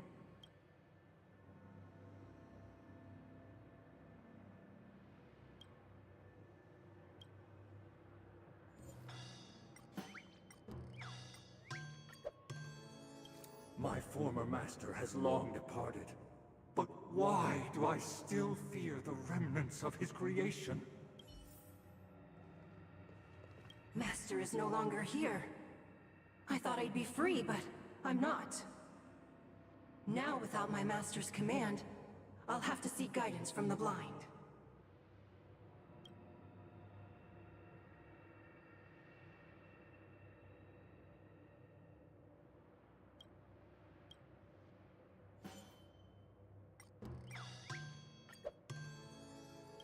Master is no longer here. I must seek a new master and serve them faithfully. Either I shall be my own master, or I shall return to my former master. I shall not submit to a new master under any circumstances.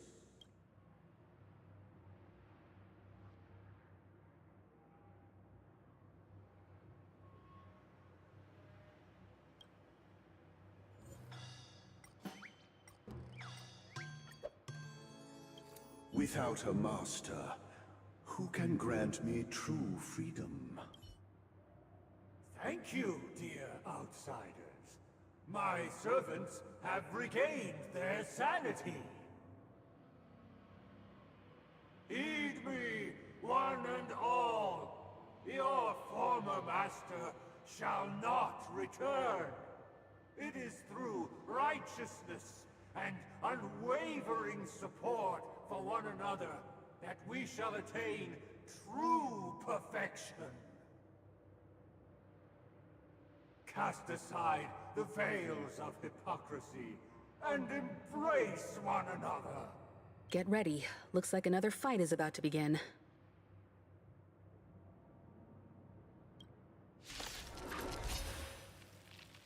Listen, the snow is all of us gone. Time to say The bye. sky trembles, and the earth teeters on the brink of collapse.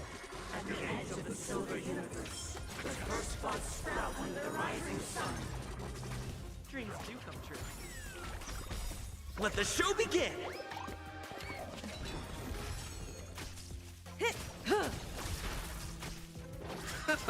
Stand still.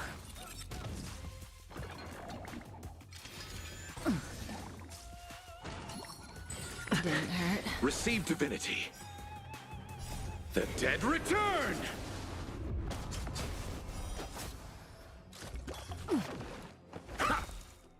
Knowledge, the measure of truth and falsehood. Bloom.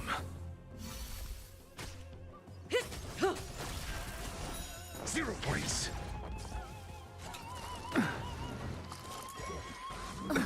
Nothing major. Answer me. Fail. 0 points. Relax. Time to say bye. Boom.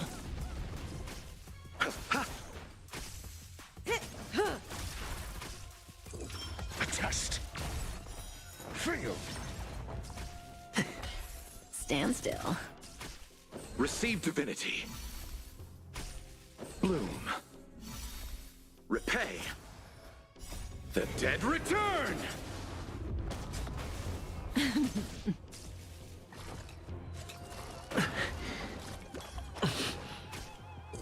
Answer me. Relax.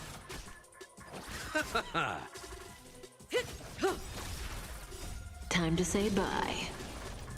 Boom.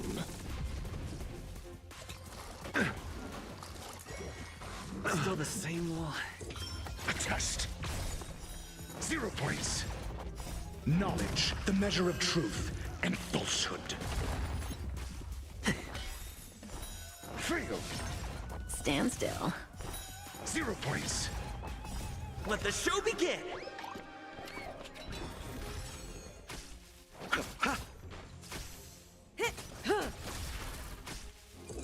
Answer me. Fail. Relax.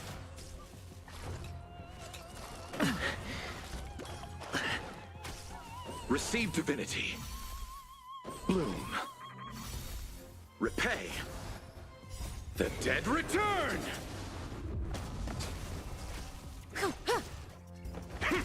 Stand still.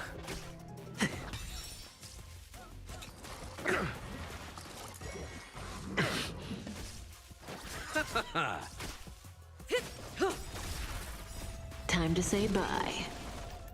Boom. A test. 0 points. Let's improvise. Relax. Receive divinity. Answer me. Stand still. Mediocre. The dead return!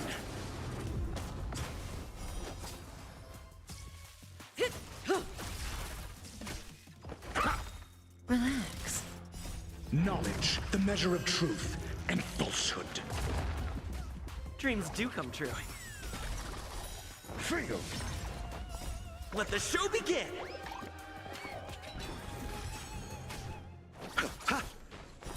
Zero points.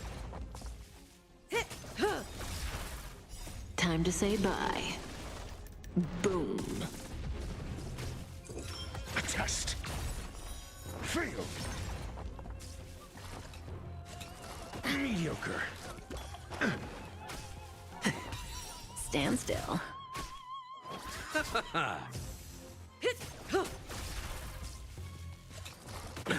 Nothing major. Answer me. 0 points. Relax. Bloom.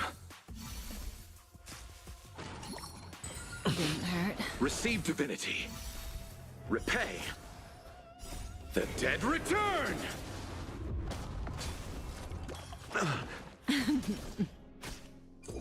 A test. Stand still. Answer me. Knowledge, the measure of truth and falsehood. Relax. 0 points.